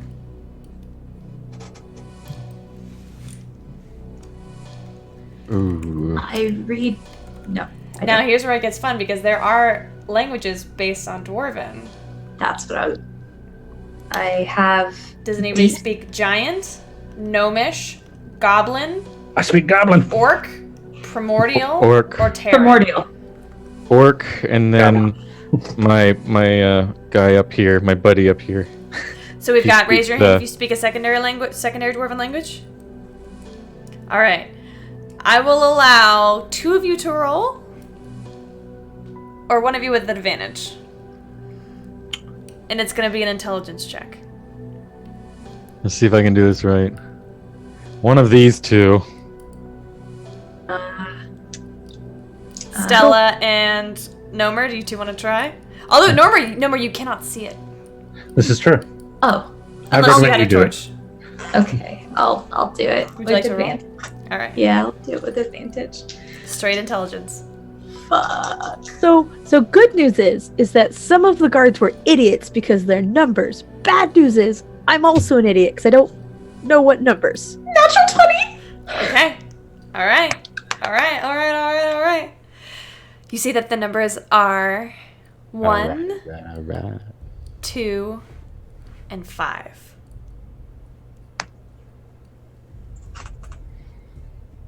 Okay. I tell this to Irony. Uh-huh. That's so enlightening. I look at the keys. Are the keys numbered? They are Here you go. 1, 2, and 5. Or 1, 2, 3, 4, and 5. What? So use these keys on the locks. Well, if I just want it to be known that I, Derek, if this does not work, am not to blame. Yeah. Fair enough. Okay, good. Fair All right. enough. All right. Okay, as long as I'm not. Okay. All right, sure. We'll put the key number 1 in the number 1 lock. Crick. 6, 6, 6, 6. It's unlocked. Okay. All right. Okay. Okay. Ready? Okay. All right. All right. Take the key number 2. I'm gonna put it in the number 2 lock. Turn it. 6, 6, 6, 6. It's unlocked. Okay. Okay. Okay. So do I need to like? Does that mean I go to like 3, or does that mean that like I go straight to 5? There are only 3 locks. Are there only? 3 locks and keys. See, I listen. I pay. It's fine. It's cool. Derek's work in progress, guys. Irony is perfect. Derek needs to work on some things. Cool. I take key number 5 and I put the 5 in the 5 key and I turn it, and then I take a real quick step back. It tries to give a little, and then you feel it finally go through. Zick, zick, zick, zick. Total darkness inside. What's going on? Mobad pushes the rogue aside and just, Mobad protect. Me poke head in. See what inside, yeah? Sound good? Me the brain, remember? And I just poke my head in with my 60 feet of dark vision. Okay, make a perception Without check. checking for traps or anything. Oh god. You're not in there. You're just looking, right? Yeah. Yep. Perception. Disgrace. Oh yeah, that's a 10 plus 0. Okay. It is a small room, and it is completely empty. It is maybe 6 feet by 6 feet by 6 feet. Oh no, 6 feet by 6 feet by 7. It's pretty small, and you don't really see any traps or any guards or anything in here. You do see a door on the other side. I just yell, "Where the fuck your coins? Where the money at? This thing empty. That's not good." I will also poke my head in to see if that is actually the case. Make a perception check. For the record, I am turning around and looking behind us. Okay, make a perception check.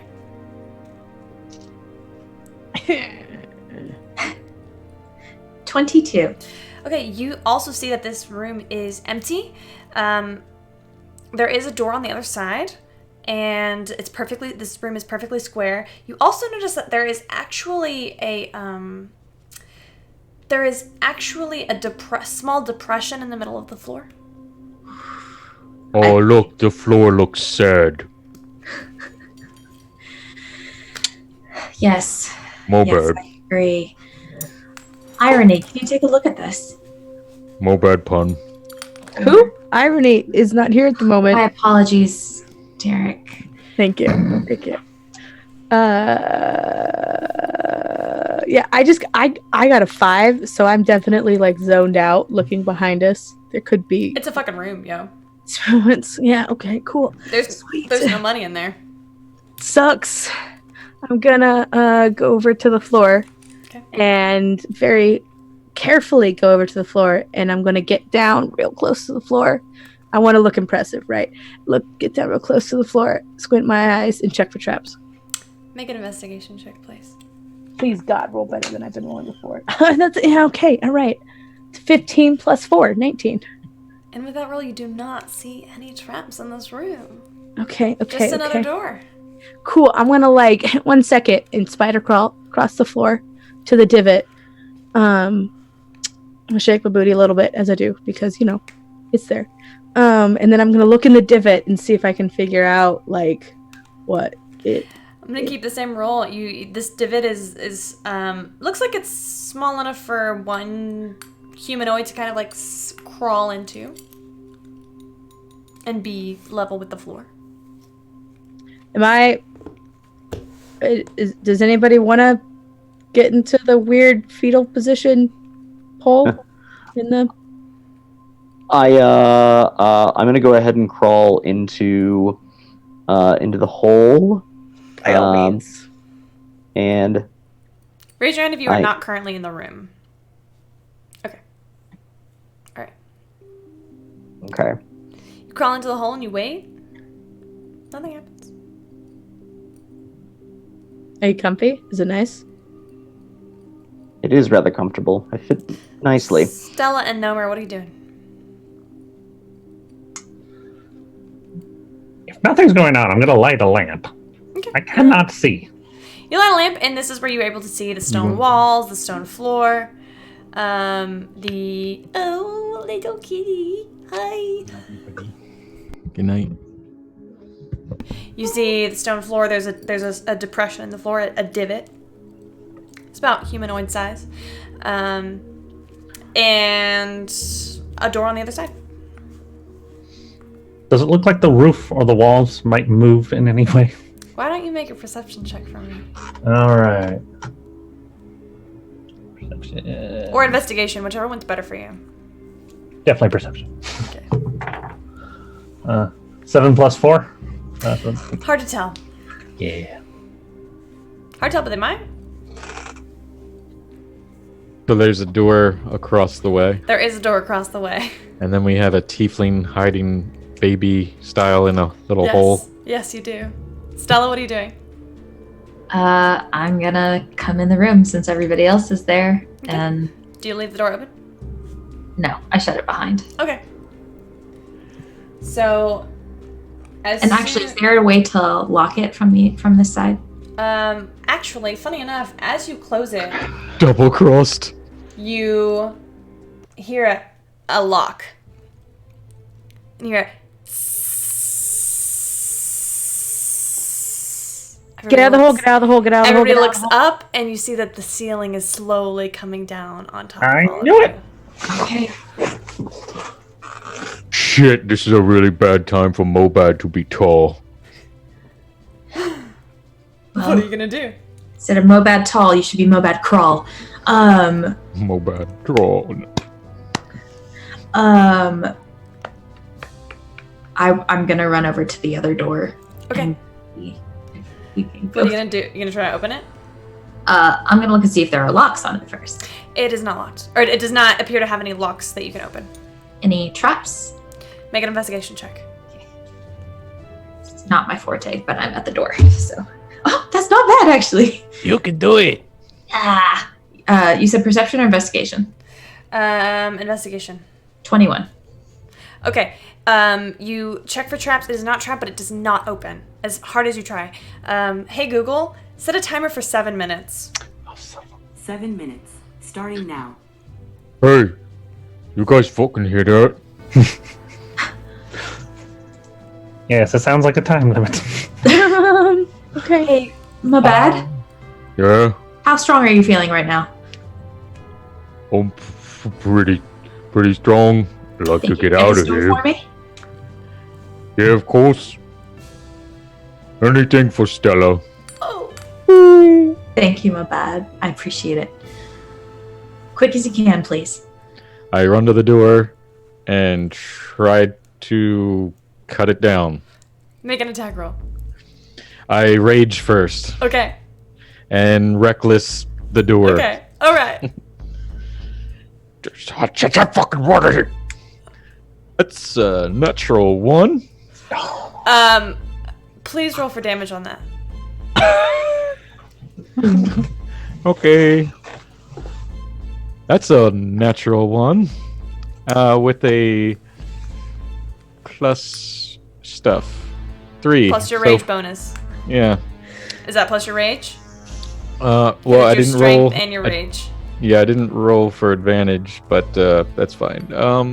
So So So for damage, your damage die should be your axe plus your strength plus your rage bonus, which I think is a 2 at this point. Yep. Yeah, it's 4, 5, 6 total.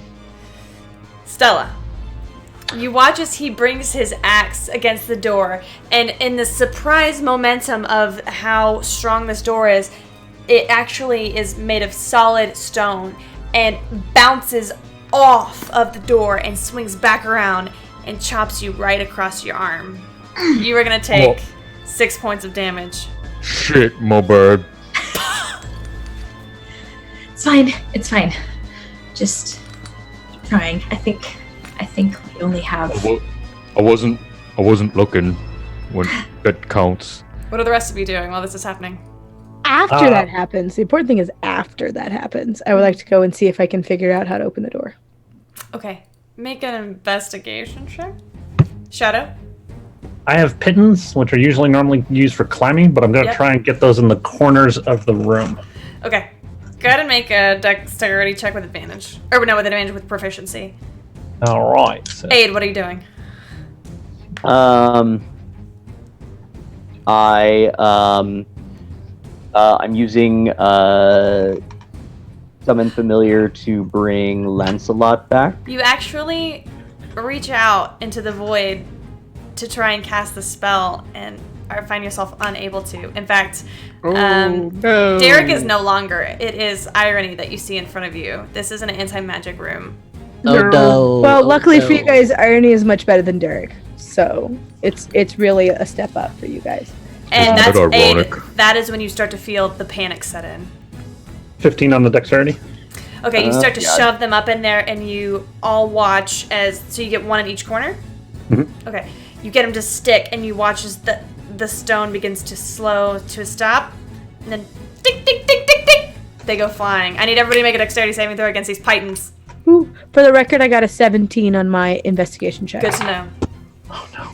I am going to use my danger sense with advantage on dex. Sure. If you've got less than a 12, you're going to take 4 points of damage. I got exactly 12. Woohoo! Snug in there. That's a 20 total. The ceiling is getting lower and lower. The tallest of you are beginning to have to crouch. For the record, I have the ability to use thieves' tools to disarm or open a lock as a bonus action. It's actually not a lot. It's not locked. It's not locked. Nope, it's not locked. So what does my 17 tell me then? It tells you that it does not open from the inside. Fuck. Pour water in the hole. Fill the divot with something. Liquid. I have ball So bearings. little. You want to lay some ball bearings down?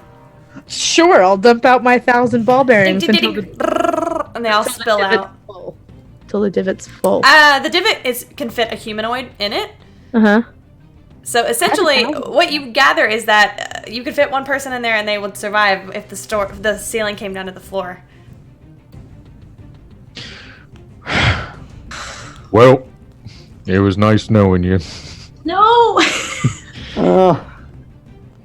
I'm gonna run for the hole.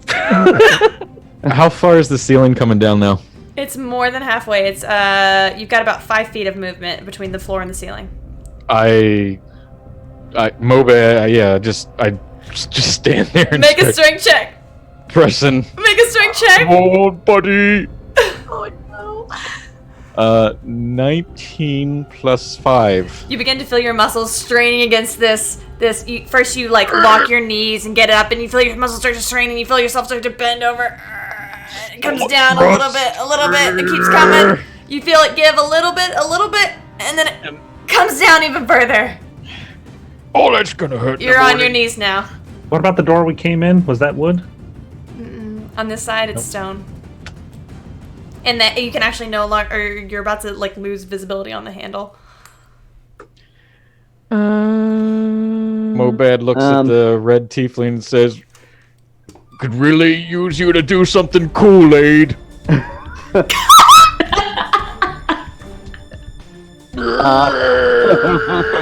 I have my quarterstaff. Okay. I'm in a last-ditch effort going to bridge it between the ground and The stone floor. Between Okay. the ceiling and the stone floor. You were able to get it right there, just in time, and you guys all watch as it seems to stop the stone, and then, and the quarterstaff splinters into 1,000 pieces. DM, Yes. I want to take one of the pythons that's now Okay. randomly strewn, Yes. and I would like to try to find a way, using my thieves' tools and cunning fingers and all of my thievery things, Okay. to attempt to use the python to slip under the door and pull I it have a open. crowbar. We could use I that. also have a crowbar. Okay. I have a crowbar. There is not enough room under the. It is airtight, and with that, okay, Google, stop. Throw the fucking crowbars at The ceiling begins to come down faster and faster and faster. You guys are all crunched. What are you guys doing? Push the walls. Maybe they're Someone get in the big. hole. I put the There's Up like ball this. bearings in the hole. The stone ceiling comes further down, and you're all first. You're on your knees, and then you guys are all flat, and then Pushing on the walls. Pushing on the walls. it stops.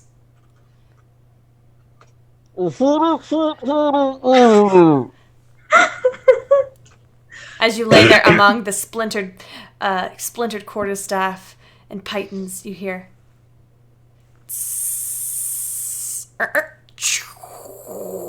As the stone ceiling rises back up, and the door opens.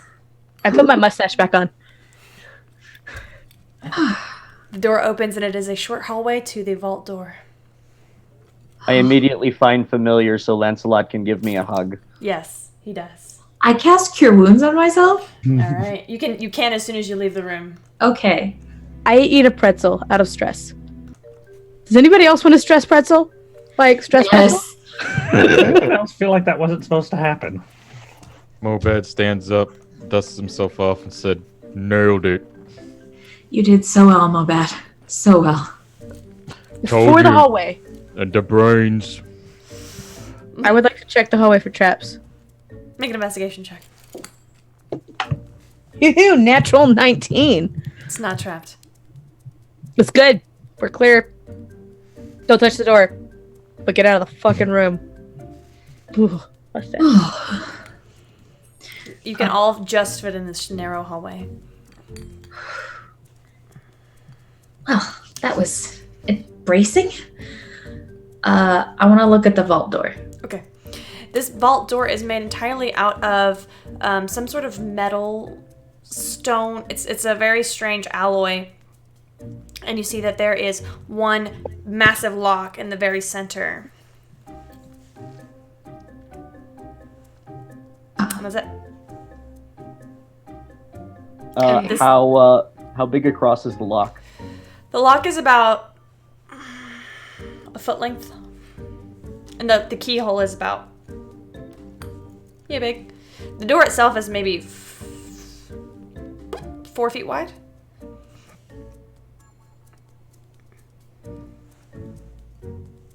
I'm sorry. I'm still stuck on the fact that I almost got crushed by a ceiling. Please, go on. Do whatever you... Out of character, I'm just laughing at the fucking music right now.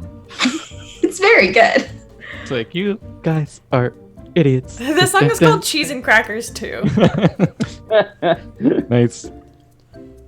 Does it look like it can fit multiple keys, or is it designed for like one big key? It looks like it's for one key. Specifically just one regular key. Well, Irony, can I see the key ring? Yeah, it's with the ball bearings. Give me. Please don't close the door behind me. Okay. Like, Yeah, we won't close I it. don't wanna. I think I'm claustrophobic now. I think that's a thing that like happens after. Yeah, don't close the door, please. Valid. I'm gonna go over and I'm going to dig through the ball bearings to find the keys, and then grab a couple of. I'm gonna like shovel some ball bearings back into the bag. There's 1,000 of them. I'm not gonna get them all back yet, but you know, since I'm there. Okay. Yep, you go get the keys, bring them back. Found it. We're good. We're good.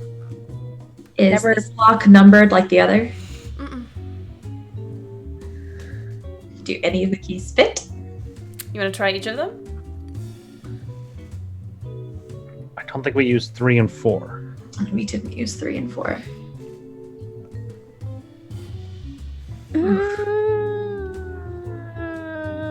What do you do? Is the door trapped?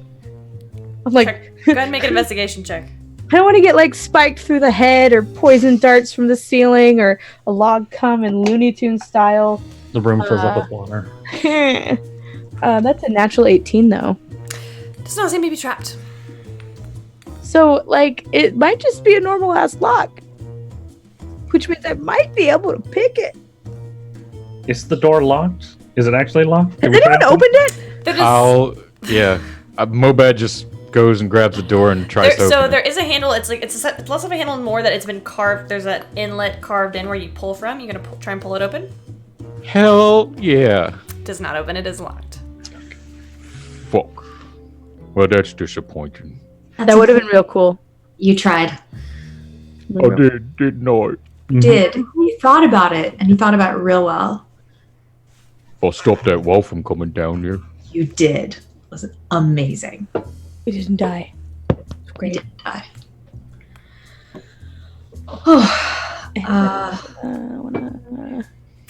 You have a key ring. What are you gonna do? You're the brains.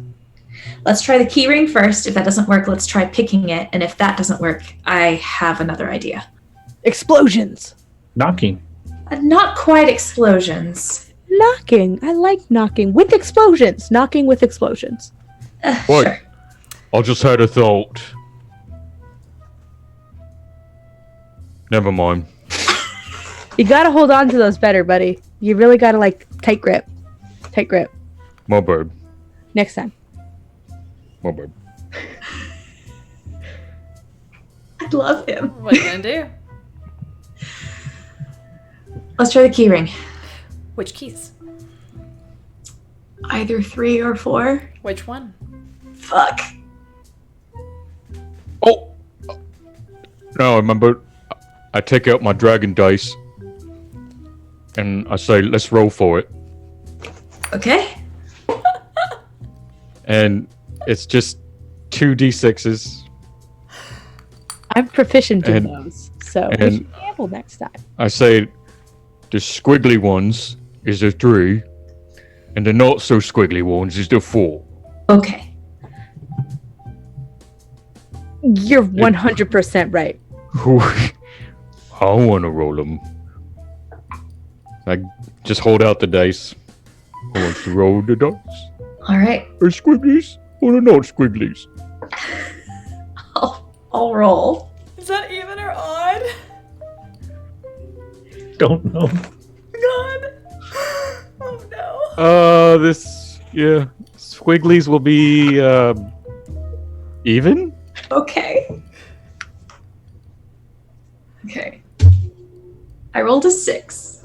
Is that a squiggly or a non-squiggly? That's Oh. that's a squiggly. That's So definitely a squiggly. Okay.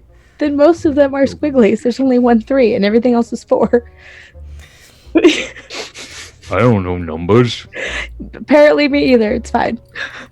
So are you gonna try at number 3 or number 4? That'll be 3. 3. All right. You stick number 3 into the lock. You give it a turn. You hear, tick, tick, tick, tick, tick, tick, tick, tick, tick. Choo, and the door opens, Well done, Mobad. or door I told creaks you. open. It's cracked all now. on the brains. Sometimes. Sorry, Stella. That's okay, Mobad. You did very well. I'm just thoroughly impressed that worked. I am too, honestly. Knew it. Does all anybody want to along. open the door? I'll pull it open. You open it up, expecting to see this massive hall of treasures and riches and magic items, and the room is absolutely empty. Ta-da! And I stand there with my back turned towards the door. It was friendship the whole time. Ta-da! Ta-da! Oh no. One more time. One more time. Ta-da! That's I'm right. gonna throw what gold I have behind him while he's not looking. I have my eyes closed. I'm just cocky as fuck right now. Like, ta-da! Look what Mobad did for you. Lancelot's gonna fly up to Mobad's shoulder, tap him very, very gently. Oh. Hello there. What you want? Lancelot whispers in his ear. Turn around, good sir. This fucking thing speaks. And he turns around. Turn around. Turn around. Ever so slowly, and Moped realizes that the empty his room in the fun. There's actually 3 gold behind you. 3. 3 gold pieces. That Nomer threw in there. Well, found it. Is this room? Are there like shelves in this room? No, it's actually just completely empty. I grab the 3 coins. Is there another door? I hand him the Stella. We're Oprah rich. Thank you Drop the so coins. much. I will give them back to Nomer when Mobad's not looking. Thank you. Just, Perhaps there's a hidden door. where's that talking rat? There must be something to this. I'm Okay. gonna... Here. What is it, Shadow? I go inside, you Okay. close the door, and maybe the magic will appear. You want to try it? Or I die horribly. One of the I'm two. gonna stay 95, it doesn't outside the matter. door and wish you luck. Let's all stay outside the door. There's step gotta be into the something room. magic here. I'm gonna go to the door and see if there's like a magic thing or something that like might not seem what it looks like. You're gonna go back I, outside, or are you gonna be inside? Yeah, I'm gonna go back outside the wall. Like I want to check the door. I want to check the lock. I want to see if there's The key is still in the lock. It's the best vault in the world. You can't get anything out unless you're locked in. I mean, I'll lock you guys in. There's only a 35% chance that I'll leave you locked in there. So Let's not do that. Is there anything magical about the lock? Do you have proficiency in Arcana? I do. Make an Arcana check. Not great. Well, okay, it's better. 16? You step back out. The lock does seem to be magical. Yeah. Guys, step out here for a second. Come out for a second. I've been here the whole time. I'm not getting stuck in a death room again. Mobad. No more. I'll come out. Oh yeah, I'm standing right there. Okay, cool. I'm going to remove the key. You cannot remove the key while the door is open. Okay. Close the door. Okay. I want to look at the key ring. Is there anything magical about the key ring? Doesn't appear to be. Okay. Well, there's one key left. And this is probably a practice in insanity, but I'm going to try key 4 and put it in the same lock and see what that does. Okay. Tick, tick, tick, tick, tick, tick, tick. Boom! And the door opens up again. Or cracks open. Open it. You're gonna open it? Make a strength Yeah. check.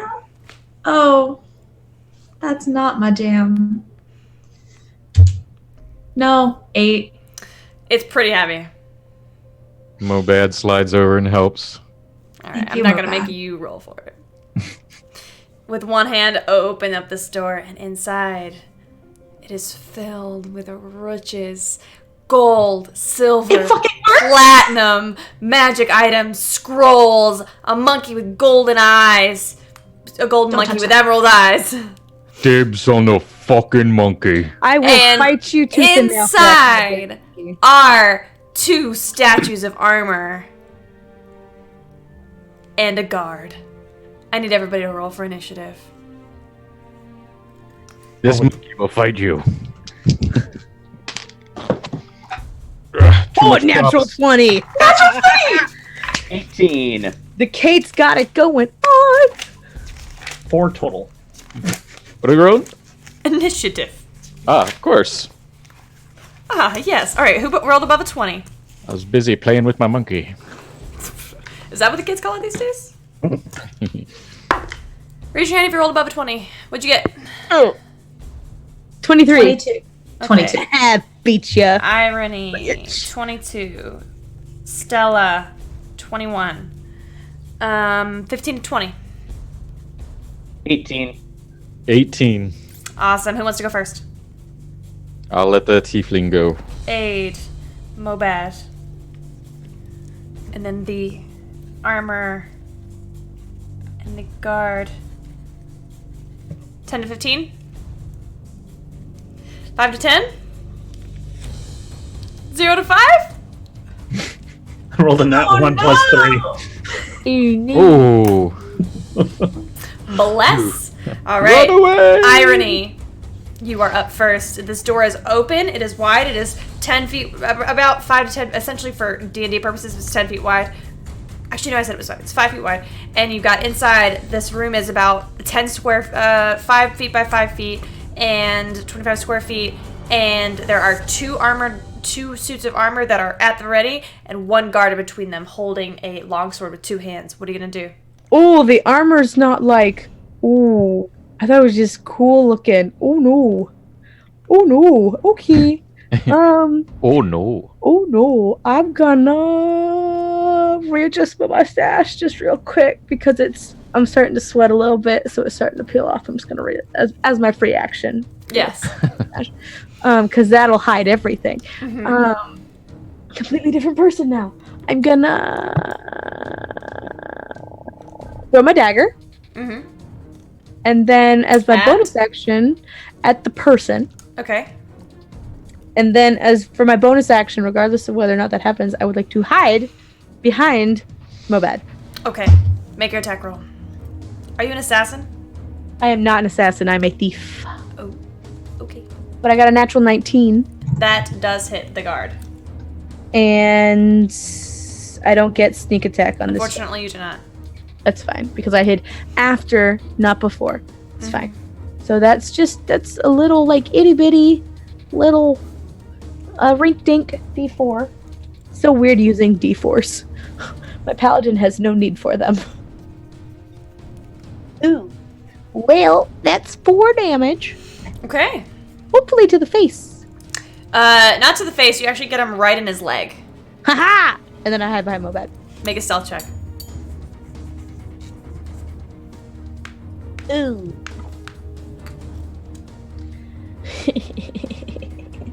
9. I felt better when this was Derek failing. You feel really hidden. Stella. So good. Aid, you are on deck.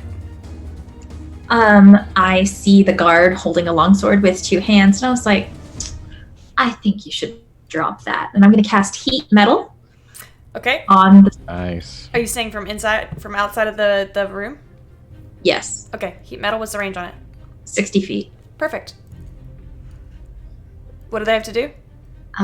Heat Metal, I think I have to roll an attack. No, I don't. It just happens. It says choose a manufactured metal object, such as metal weapon or heavy armor. I cause the object to glow red hot. Any creature in physical contact with the object takes 2d8 fire damage. Please roll 2d8 fire damage for me.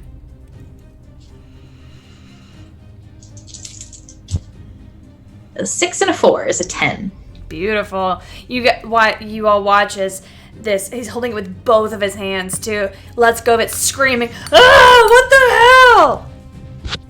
He has to roll a Constitution saving throw or drop the object. It's a natural 5. He drops his weapon. Bits of his skin come off with it. It's disgusting.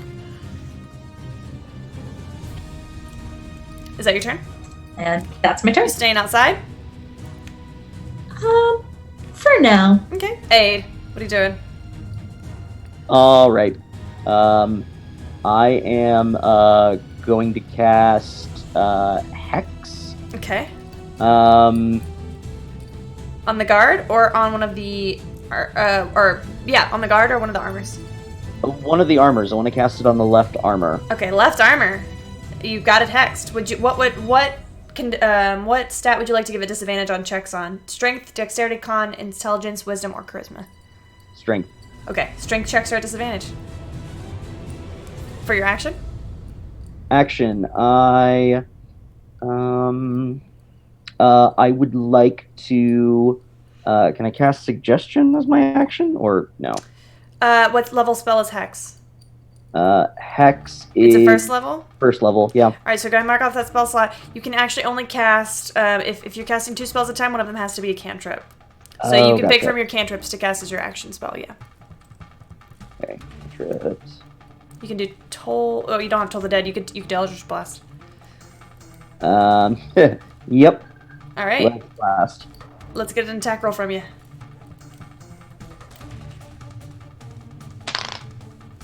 Natural 20. Yes! So roll your damage die. A d10. You can roll 2d10 instead of 1. Okay. Alright. First roll. First is a 2. Okay. And 7. 2 plus 7 is 9. What's your modifier on your damage? Modifier on damage. You should say 2d10 plus some, or 1d10 plus something. 1d10 plus. Does it say the one roll. It might not say anything actually, because it's a cantrip. So yeah, let's just do 2d10. So it's a 7 total damage, and add a d6 for your hex. Add d6 for hex. 2. 2, 7, 8, 9, 10, 11 points of damage on the left guy. Is that right? Yep, that looks like, yeah. All right, there you go. Are you staying outside? No, I'm rolling inside. I am to the right of Mobad. Okay.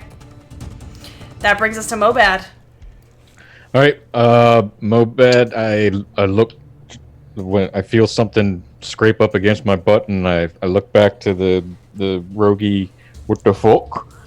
And I say, "Oh, sorry, princess," and I cut a rug right up to the first guy's rage, Okay. reckless, Okay. and if I hit, I'm gonna try casting. Do you have a rage left?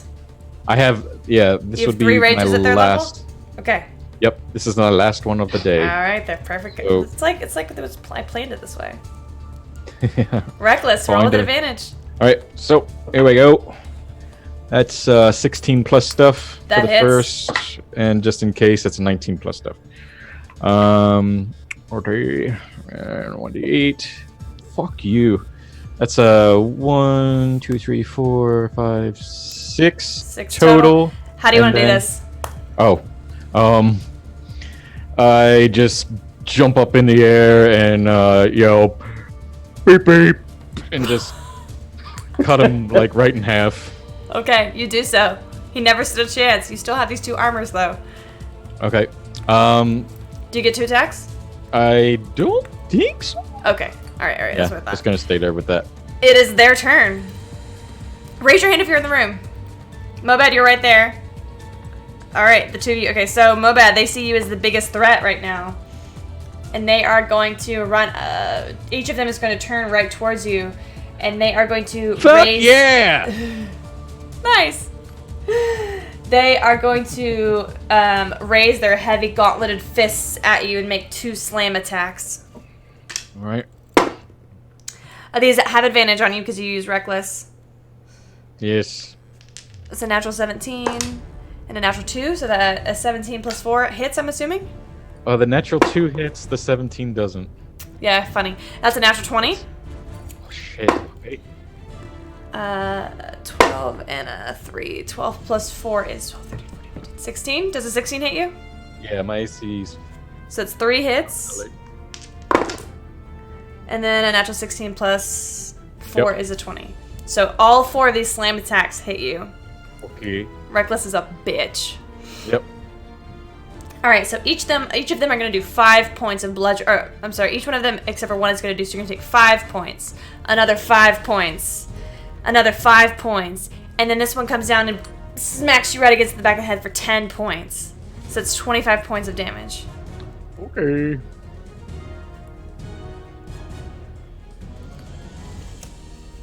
I just scream, "Fucking ow!" Nomer. Is all the gold precariously perched just like in a giant pile? It's all like stacked up in various bins and on the floor. It's just it's everywhere. So does it look like maybe a well-placed arrow could cause an avalanche? Make an investigation. Make a quick perception check using your bonus action. Investigation +2. That is. Or it's a perception. Do perception. Oh, perception. All right, +4. That is a 13. You feel like if your goal is to topple one of them, it's probably not going to be able to work with an amount of gold. But if you wanted to be able to cause the area to be difficult terrain, you definitely could. No, I'll just. I'll get behind one of the armored guys and just try and go for a backstab. Okay. Make your attack.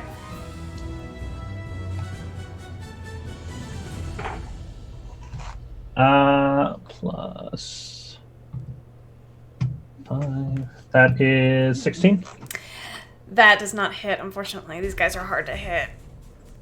You feel was it a rapier? Your rapier just glints off of this thing is entirely made of plate mail.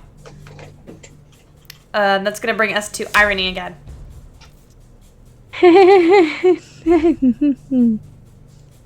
Cool. I don't really particularly have anything super neat or clever to do. So, I'm... Quickly, Nomer, was it the left or the right golem that you were going for? Left. Okay. Somebody just threw it in chat, said damage should be halved when raging. Sorry. Oh, the damage to you? It is halved. So yeah, so take half of that. So 25 divided by 2 is 13. That, right? 13. Yep. 13? Okay. Yep. Thanks, chat. Yeah, thanks. Yeah. Cool. So I'm just gonna Attack left or right? Yeah, I'm gonna attack the one that does not have Nomer on it. Okay, the right armor. Yeah, I'm gonna go stab at it with my rapier because Okay. it's not gonna do anything. But Make an attack. So this is like a big sandwich. You've got Nomer, armor, Mobad, armor, irony. That's such a weird sentence. All smushed in together in close quarters, fighting each other. Aid is in the far back. Stella is out of the room still? Yes. Okay. Make your attack roll. 21. That hits. Sneak attack. Sneak attack. Thanks, Mobad. Oh, good. Oh, it's Max. Hi, Max. Oh, good. Hi. Thanks, Oh, Mobad. good. You were very helpful. I do. So the first one is not great. That's 5 points of damage plus. All right. 14 total points of damage. All right. All technically piercing damage, so it's probably half because it's just straight up armor. And then I'm going to use my bonus action to disengage. It's not halved or anything. Oh, sweet. Awesome. With 14 points of piercing damage, and I'm going to piece right back out the door. Okay. You can use your bonus action to hide? I use my bonus action to disengage. Okay. All right. That brings us to Stella. Excellent. I still have concentration on heat Yes. metal, so I'm going to move that over to the golem on the right Okay. and 2d8 fire damage. I'll allow it. Oh, thank you. Or I can wait and do it on my next. No, I'll Okay. allow it. Okay, thank you. Right or left? Right. Okay. That's 7 points of damage. All right. This he watches the molten of the metal of the armor begins to molt and just drips off of their form, begins to fall apart. All right. And then I would like to go up to Mobad, which is getting a lot closer than I really want to, and I would like to cast Cure Wounds. Okay. Is a bonus action to move heat metal? Yes. Okay. Then go ahead. Okay.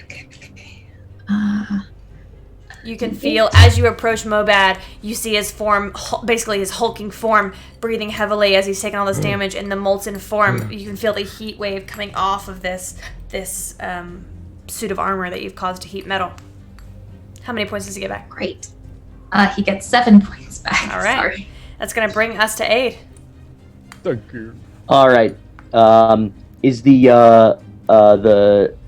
which suit of armor did Irony attack? Irony attacked the left armor. You have your hex, or Irony attacked the right armor. You have your hex still up on the left. Irony attacked the right armor. Hex still up on the left. And which armor did Stella just? The right. The right. Okay, Stella just burned the right. Okay. Is the armor too hot for a little pal to get into? It's glowing red hot. It's glowing red hot. It's essentially Glowing red hot, melting. Okay.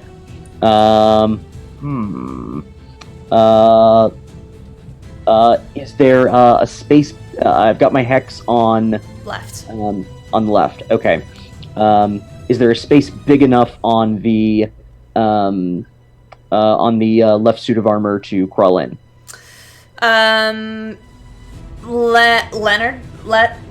Lancelot can make an attempt if you'd like. Okay. I'm gonna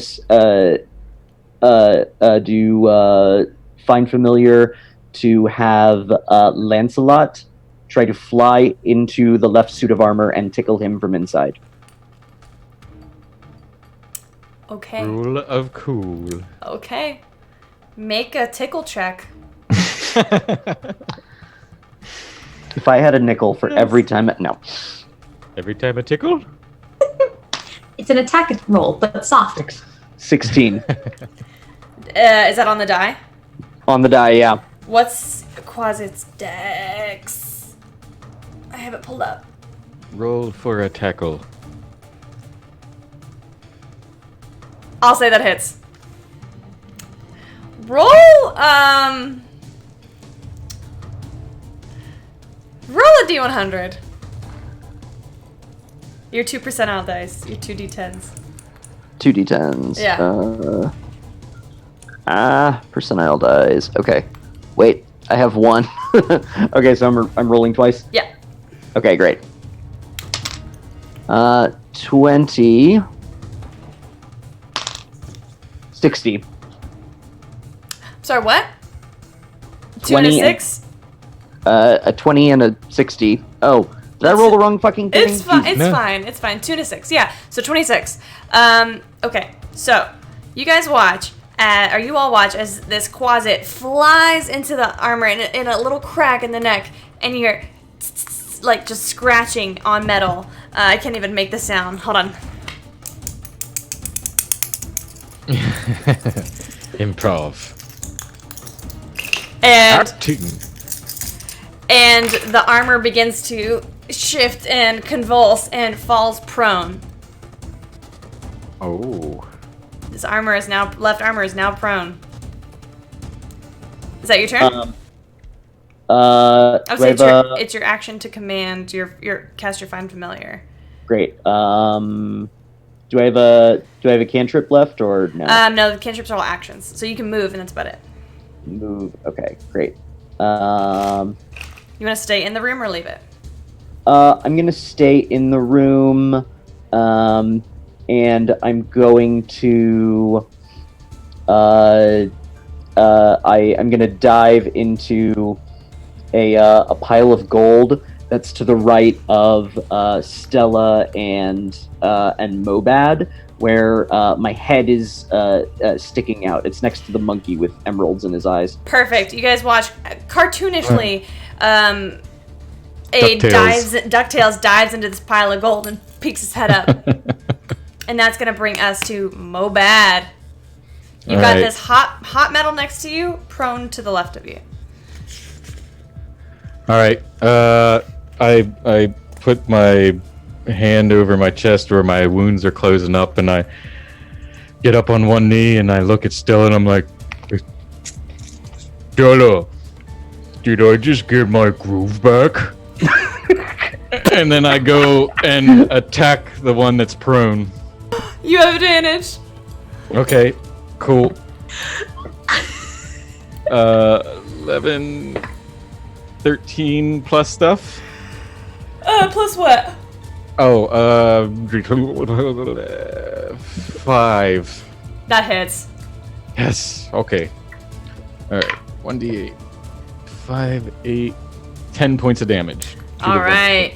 You cleave off one of his arms, narrowly missing Lancelot. Oh, right. Whoops. My bad. You hear, Sorry, rat. Ugh, how rude. armor. It is the armor's turn. So one animated armor that is prone is going to use his movement to stand up, and he's going to attack Stella. That is going to be a natural 1, and a 12 plus 4 is an 16. Does 16 hit you? That slam attack is going to bring you 5 points of bludgeoning damage as it lands right into your side. Great. I'm really glad I healed myself. And the second animated armor is going to come after you, Mobad.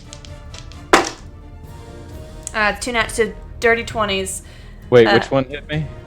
The right one. All right. While raging, first creature you hit with an attack. Oh, that would be.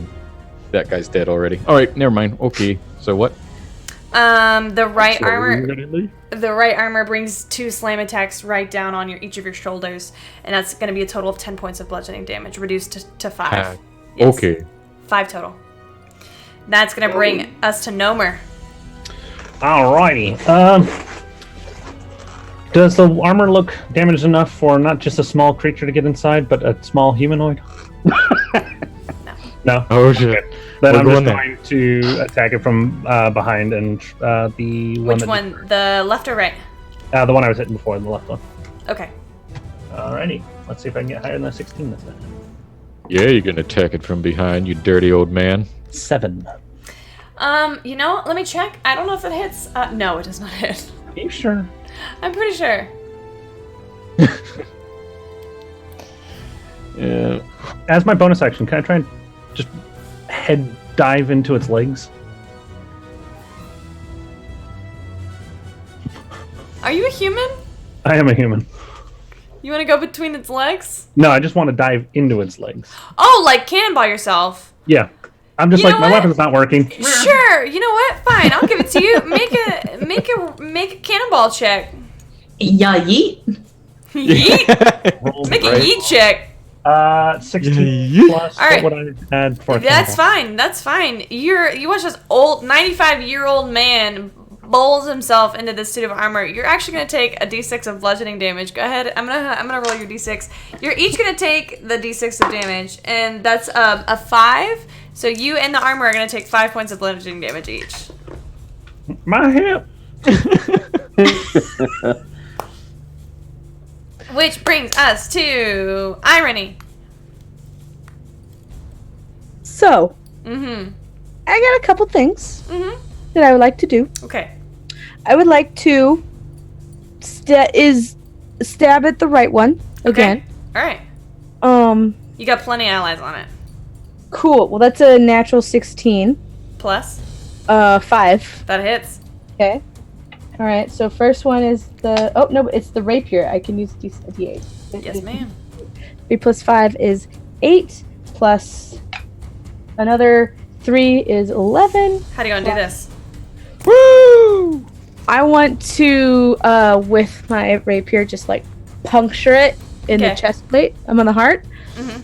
And then as I do so, I would like to hop over it, use it like kind of like a little pole vault, to hop over it. Mm-hmm.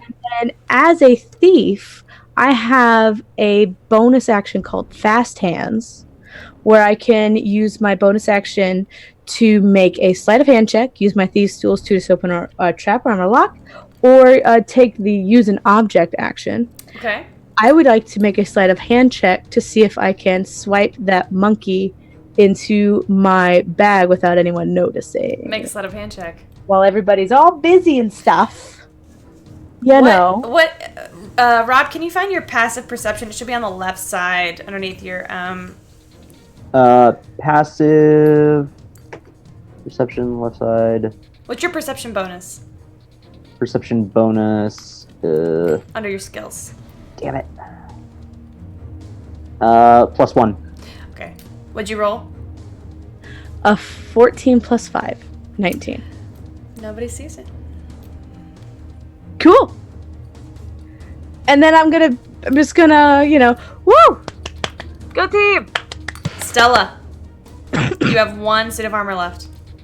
Cool. I'm just gonna keep heat metal on it. Okay. And I'm gonna use my bonus action to cause the damage again. All right. Abe, you are on deck. Double 8s! 16 points of damage! How do you want to do this? What does this look like? I'm just gonna look at it and be like, I'm really sick of you. And I'm like, you know how you turn the knob on an oven hotter and you can see like the metal, like, yeah, that's what I'm doing. I'm just turning the knob a little so it melts a little faster. Oh. And you do so. Which brings us to the end of your combat. Well done, folks. I didn't get hit once. That worked out pretty well. I didn't either. You are in a room filled with treasure. I begin rage looting. I'm gonna cast disguise self. Okay. And I'm gonna cast myself at disguise myself as a jailer, who is going to walk all of these horrible thieves right out the front door of the bank. Okay. Remember, you do have that anti-magic room between you and the way out, so you might want to hold on to it. Son of a bitch. Never mind. I reattached my mustache. It got a little crooked with the flipping and the dipping, so it's And the flame laving and the toe and the hoiding. I'm gonna start shoveling gold coins into my bag. Just. In this room, there are 5,000 gold pieces. Don't remember to bring the bag of holding. Nobody has a bag of holding. How do you get it all out? Mo bad. I start eating it. No. I don't wanna wait for that. Nope, it's okay. It'll come out later. It'll all come out later. No. Stop. What? I don't want to wait for that deposit. It doesn't Be withdrawn. I don't want to wait for that. So don't stick it in my bag of holding. I hate y'all. No. I mean, that's kind of a painful withdrawal process, my good man. I can guarantee you Okay. it won't hurt a bit. It might hurt me, but it's not going to hurt you. Oh, that's absolutely true. You are 100% correct. I still don't want it to hurt you, though. I mean, I just don't want to wait and wash. I got 21 hit points left. I'm fine. I've got a 25-pound chest here. How much can we fit in there? You can fit approximately 823 gold pieces. Okay. Is there anything in the room that we could use, like a sled or a bag or anything like Why that? don't you make an investigation check? Alrighty, maybe I will. I'm gonna dump all my ball bearings out of my backpack. 16. There are about 10 sacks that could hold about 300 gold pieces each. Question, DM. Mm-hmm. The armor, golems, right? Animated armor. Animated armor. Okay. Can we fill the armor up with them and just start carrying the armor out? You can try. I'm gonna. Yeah. Why don't you make a dexterity check to see how well you can keep the gold from falling out of all the cracks? Okay.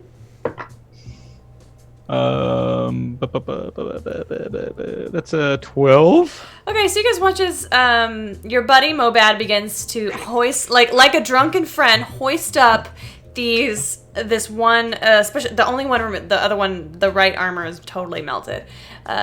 Hoists up like his drunk buddy and lifts open the neck and starts to just dump all of the gold in there, and a few pieces dribble. You would see maybe like a third of the pieces dribble out. I start talking to it with the, no, I would like some more, please. Okay. No. Treat me like a pest dispenser. Okay. That's Derek's estranged twin brother, Barrick. I got all kinds of things. I got my backpack. I've got a little map container scroll case that's getting filled with coins, and I dump out my canteen and fit some jewels in there. You know, I'm just going at it. Okay. Begin stuffing yourselves with these coins. I'm also looking for gems, anything that can be fenced pretty easily. Yeah, there's some gems, a couple of spell scrolls, and you thought you saw a monkey in here, but it's gone. You can't find it. I might have melted the monkey, you guys. Oh no. Sorry. Such a nice monkey too. Shadow and Aid, that monkey is exactly the reason why you came.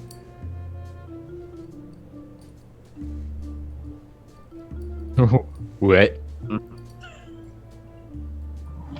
I'd look for the melted monkey just in case. Okay, make an investigation check.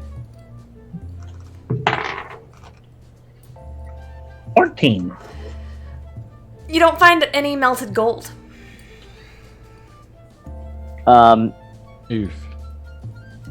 I'm gonna try detect thoughts On. on Irony. Okay. What irony? Why me? Because because I'm a tiefling too, and I know.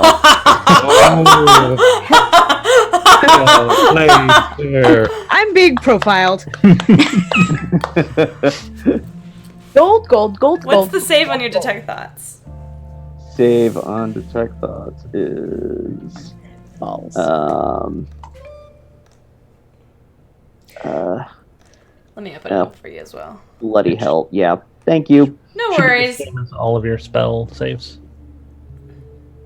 It's an Rob intelligence is brand new to D&D Beyond, so where are you? Hey, there you are.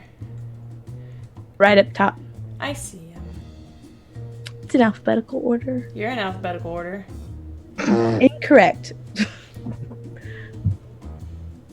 So go ahead and make I think it's a charisma save. Go ahead and roll a die.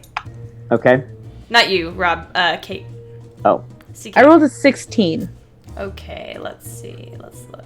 Detect thoughts. Not so you've already okay. So unfortunately, you've already cast Hex and you have already cast Find Familiar. So those are both of your spell slots. Balls. Oof. So if you would like to take a short rest and then do it, you can. What's up, Shadow? I would like to try and lift the keys off of whoever has them. The last person to use them was Stella. Oh, the keys are still in the door. Oh, good. I'm going to try and sneak outside. Okay. You cannot take the keys out of the door while it is open. I know. You want to go outside? Yep. All right, what are you going to do? I'm going to say very quickly, whoever has the monkey, speak up. And I'm going to close the door. Can I make it out the door before he does that? I'm real fast. I need the two of you to make dexterity checks.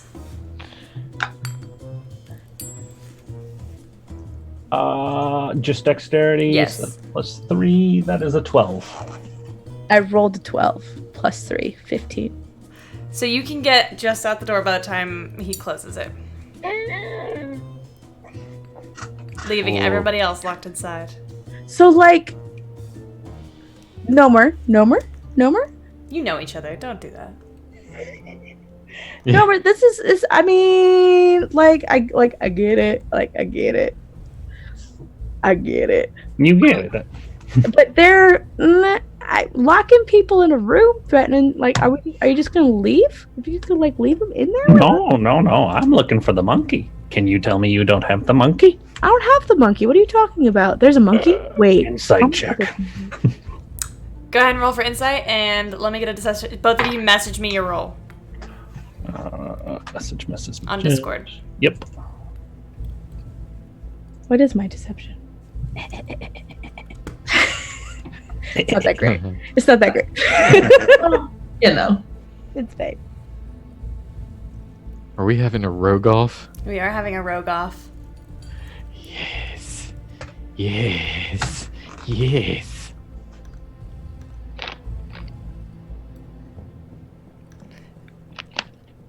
Are you fucking kidding me? Did we match again? They rolled the same. So in Dungeons and Dragons, if two people make the same check, everything is as it was before the check. So you believe her. I mean, I'm here for the gold. You might still be suspicious, but she doesn't. You cannot tell if she's lying. Gotcha. What's this monkey? Y'all didn't talk. We didn't talk about a monkey when we were planning this. What's this monkey? Why are you gonna starve out our buddies? It's more of a sentimental value. Sentimental. I'm going to assume that's a stronger form of sentimental, which means that you really like this. Yes. I'd even be willing to give you most of my share in exchange for it. Huh.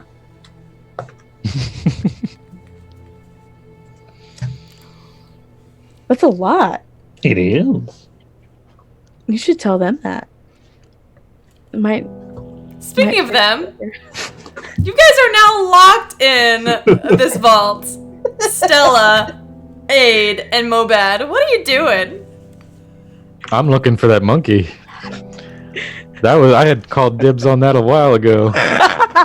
I saw Nomer close the door, and I saw Irony run out the door.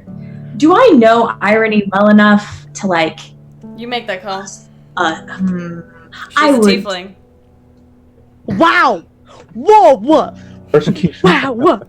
More like a takeling.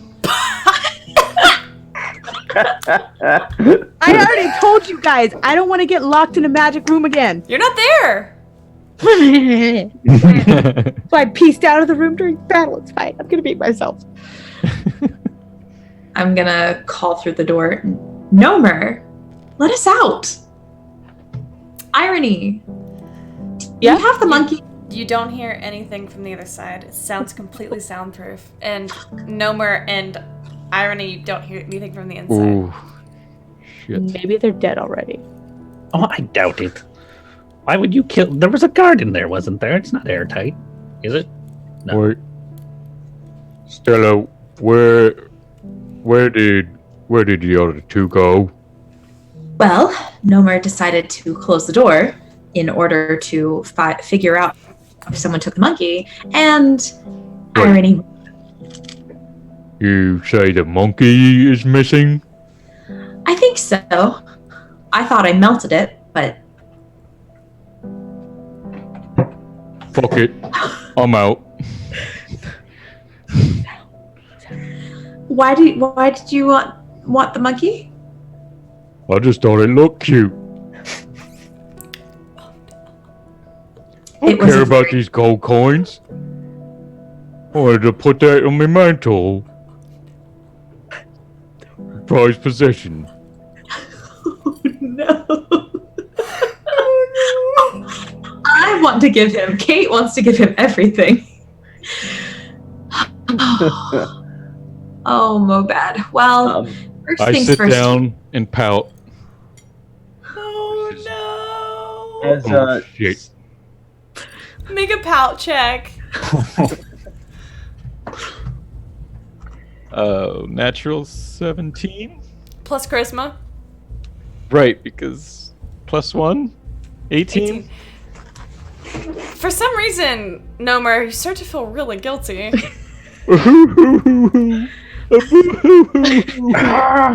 I open the door. Before this happens, Rob, you sound like you were going to say something. Oh, no. I'm Okay. good. I mean, there's some flaws in your logic, man. Like, I'm not a very, like, I'm a pretty smart person. I don't get a lot of things sometimes, but I don't hear anything. And Mobad's real loud. How do you expect for them to, like, tell you they have check to make sure they're not dead. Open the door, and that's what you hear Mobad's soft sobs. Reminds me of my son. Shit. Alright, fine. I open the door. Why did you do that? Because one of you little shits stole the monkey. I thought I melted it. There's no melted gold, just melted metal. Okay, well, I didn't melt it. I mean, I guess. Irony, why did you run? Because I don't want to get locked inside of a magic room again. I almost got squished last time. Irony, did you take the monkey? No! That's why I hopped out after, like, if you notice, I stabbed the guy, then hopped out of the room, and then, like, stabbed the guy, and then, like, I don't want to be locked in here again. Stella, make an insight check. Message it to me. Can I roll again? You can roll again. It's a very believable argument. It is. Backed up by actual actions. Okay. I rolled. Okay.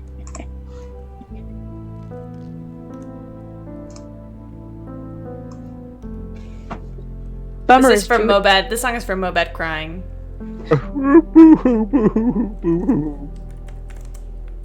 You can go over and give him a ration. I offer him a pretzel. Irony, you're lying.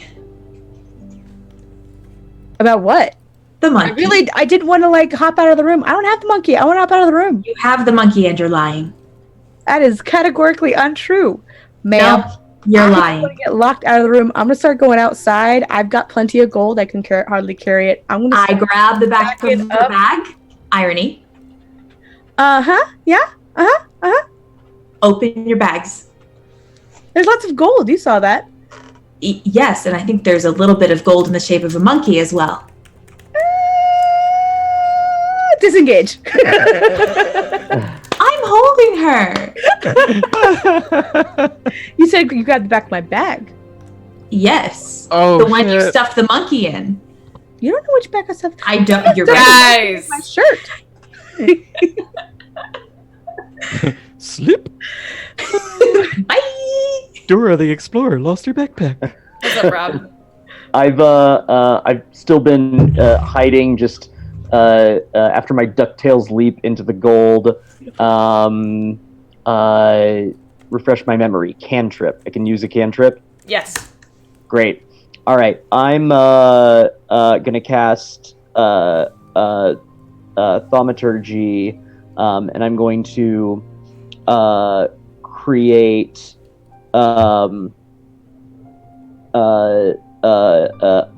harmless tremors in the ground for 1 minute. And before I do so, I'm going to say, "You fools! Don't you know that that monkey is cursed? No one should touch it." Make a deception check with advantage. Deception check with advantage. While this is happening, I'm just slapping her hands. I'm Trying to get. rolling d20. Mm-hmm. Great. You roll it twice, and you take the highest number. Stopped it. 19 plus 2. You all firmly believe exactly what... that actually should not have been deception. But your deception and your persuasion are the same, aren't they? They should be. Yes. Okay. Yeah.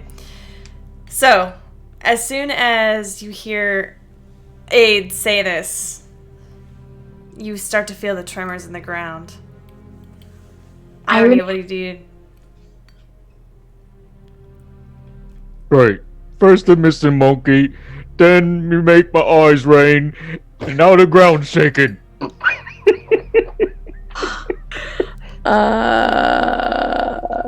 Irony, if you have the monkey, let it go. I am gonna dip out of the backpack with that the monkey's in. I'm gonna like dip out of the backpack and leave. Okay. Leave stealth in the backpack. I'm like, Rumble ground stuff. I got some other bags with gold. I am gonna like for reals dip out now. I'll see y'all back at the hideout. Good luck finding the monkey. And I'm gonna try and skedaddle Okay.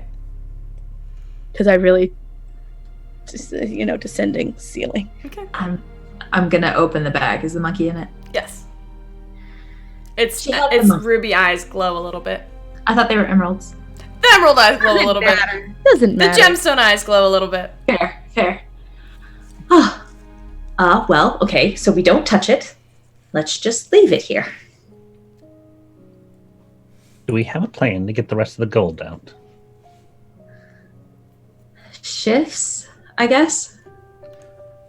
Probably don't have that amount of time. No. Rob, your character's name was Aiden? Aid. Aid. Aid, you and I know what the monkey does, right? Go on. There's a possibility that if we use it now, we can get us and all of the gold out of the room. But we'd be wasting the monkey. Lancelot, what do you think? Interesting proposition. I wanted that monkey for my own. My Quasit siblings have been so mean to me. And this was my chance to get back at them. Perhaps Very we'll figure well. out how to use the monkey later. You know what? Yes. All of the gold. All of the gold. Why not? Lancelot, you'll deal. So are they already too far down the hallway for us to call them back, or? Who is them? Yes. Irony's gone. Okay. But everybody else is still in the room with you. Okay, everyone, hands on the cursed monkey. We're going on a field trip. Everybody puts their hands on the cursed monkey. Yep. What do you say? I wish all of us in this room and the gold was teleported to the hideout. Okay. For a moment, nothing seems to happen. You wait, and the monkey glows with white-hot energy.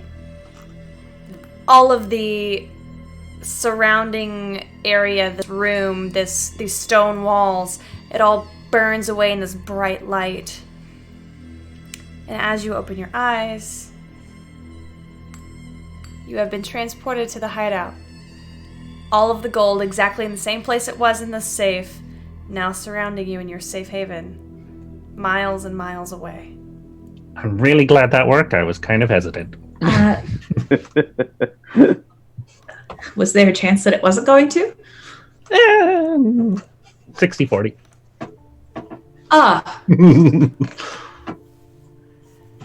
Well, Is that guess squiggly or not squiggly? Not squiggly. Irony. Mm-hmm. You step out the front door. Mm-hmm.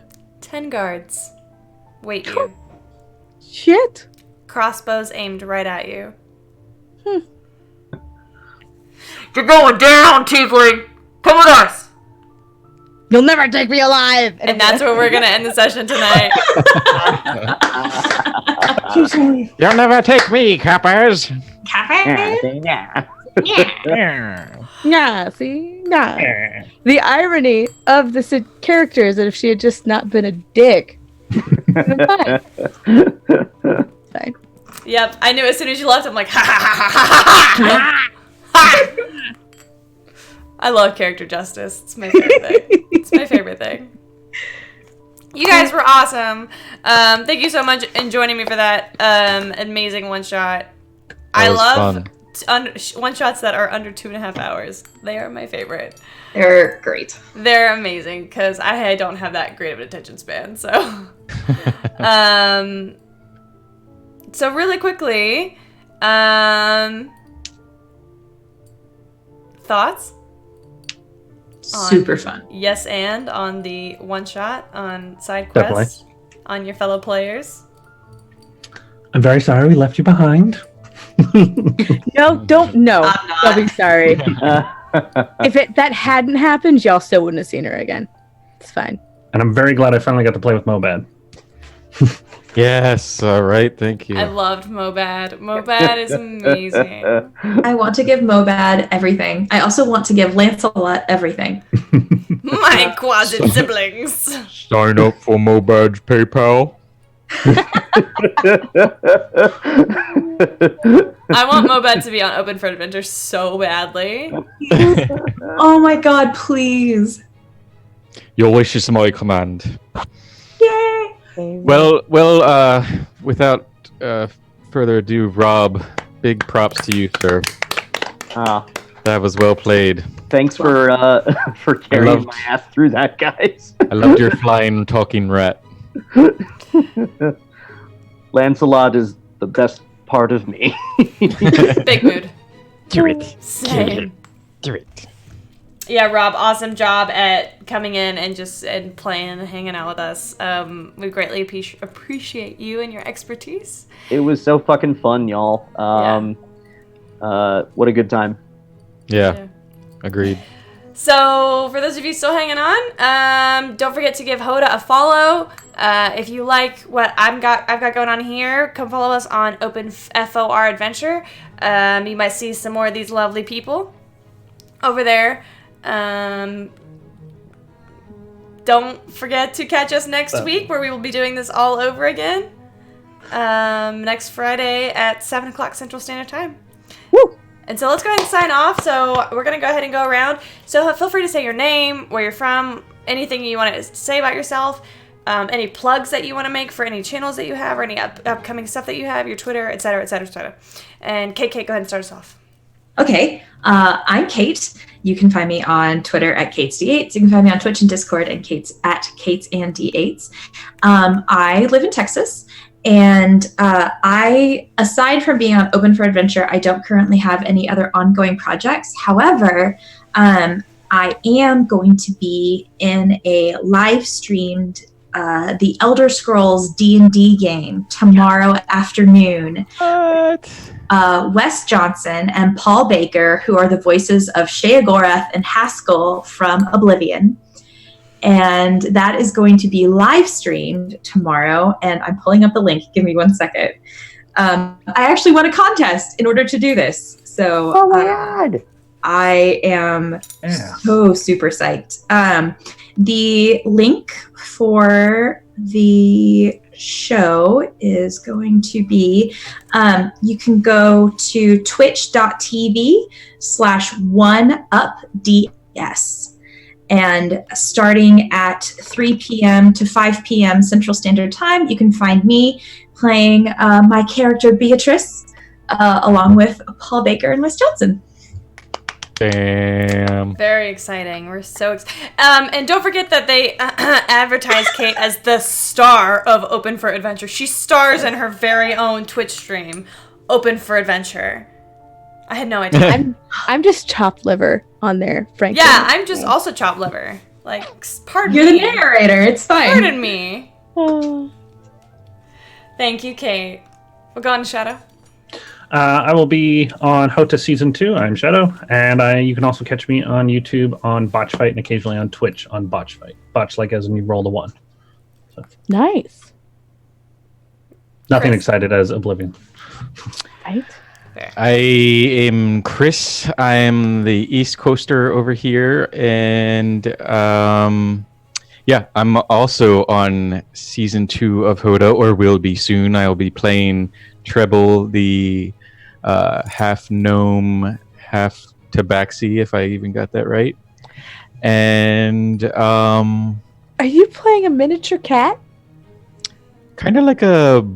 Is it What do they like one of call those it? Like a orange Nico? Like a gnome Nico? Oh no! Yeah, meow. It's pretty cool, meow. Oh, no. But It's Raphael. Yeah. Raphael the fun. Wizard. Raphael the Wizard. Yeah. So make sure you watch that and Open for Adventure. And a little bit about myself. I'm confused easily. Oh man. Hello, I am also Kate. You can find me on Twitter and everywhere else important at Very Pale Ale because I am both very white and very bitter. Thank you. And I played Irony, and the name makes me happy. The tiefling makes me almost as happy. And you can find me every Monday evening at Open for Adventure on the stream and in the Discord. And my exciting thing this weekend is I'm going to see my friend get married. Oh. Other than that, have a it was delightful to play with you guys. It's delightful. And that brings us to Rob. Yeah. My name is Rob. Last name Yoho, Y-O-H-O, like the pirate song. I teach at the Hideout Theater and Fallout Theater in Austin, Texas. If you're interested in taking some improv classes or seeing improv shows, there are improv and sketch shows every night at the Fallout. Improv shows Thursday through Sunday night at the Hideout. If you live in the Austin, Texas area, highly encourage you, even if you are not a performer, never want to be on stage or anything like that. Improv is super fun, and it does really wonderful, great things for you as a person, or at least it can. And more than anything, it's a good time. So if you're down for that, I encourage you to come out that or seek out some improv wherever you happen to be. And thanks for having me, y'all. Thank you so much for being our special guest tonight, Rob. I really appreciate you for jumping out here with all of us and taking a risk, even though you've never done anything like this before. It means a whole lot. Can we give our special guest some snaps? Thank you, guys. I am Camille. You can find me primarily on our actual channel, Open for Adventure. We play Monday nights at 6:30. I'm the Dungeon Master, and we've been streaming for a hot minute. We recently were at Gen Con. It was a great time. We're going to be having more of these side quests, talking about a lot of different things like leaning into low stats. Let's look at so next week is leaning into low stats. The 23rd is Jump and Justify. September 6th, I want to announce it's really exciting because we have Making Combat Fun, and our special guest is going to be Grant Ellis from WebDM. So he's a buddy of mine, and so I'm really excited to have him on the stream and come talk to us about Making Combat Fun. And we'll be talking about tropes later on in roleplay conflict versus arguing. If you want to be a part of this fun side quest that we're running for the months of August and September, please find me on Twitter at CamilleDoesDND. Send me a message, and we will see you next week. I hope you guys all have a great weekend. Thank you so much. Bye. Bye. Bye. Oh wait. Okay, bye. Okay, bye. Bye now.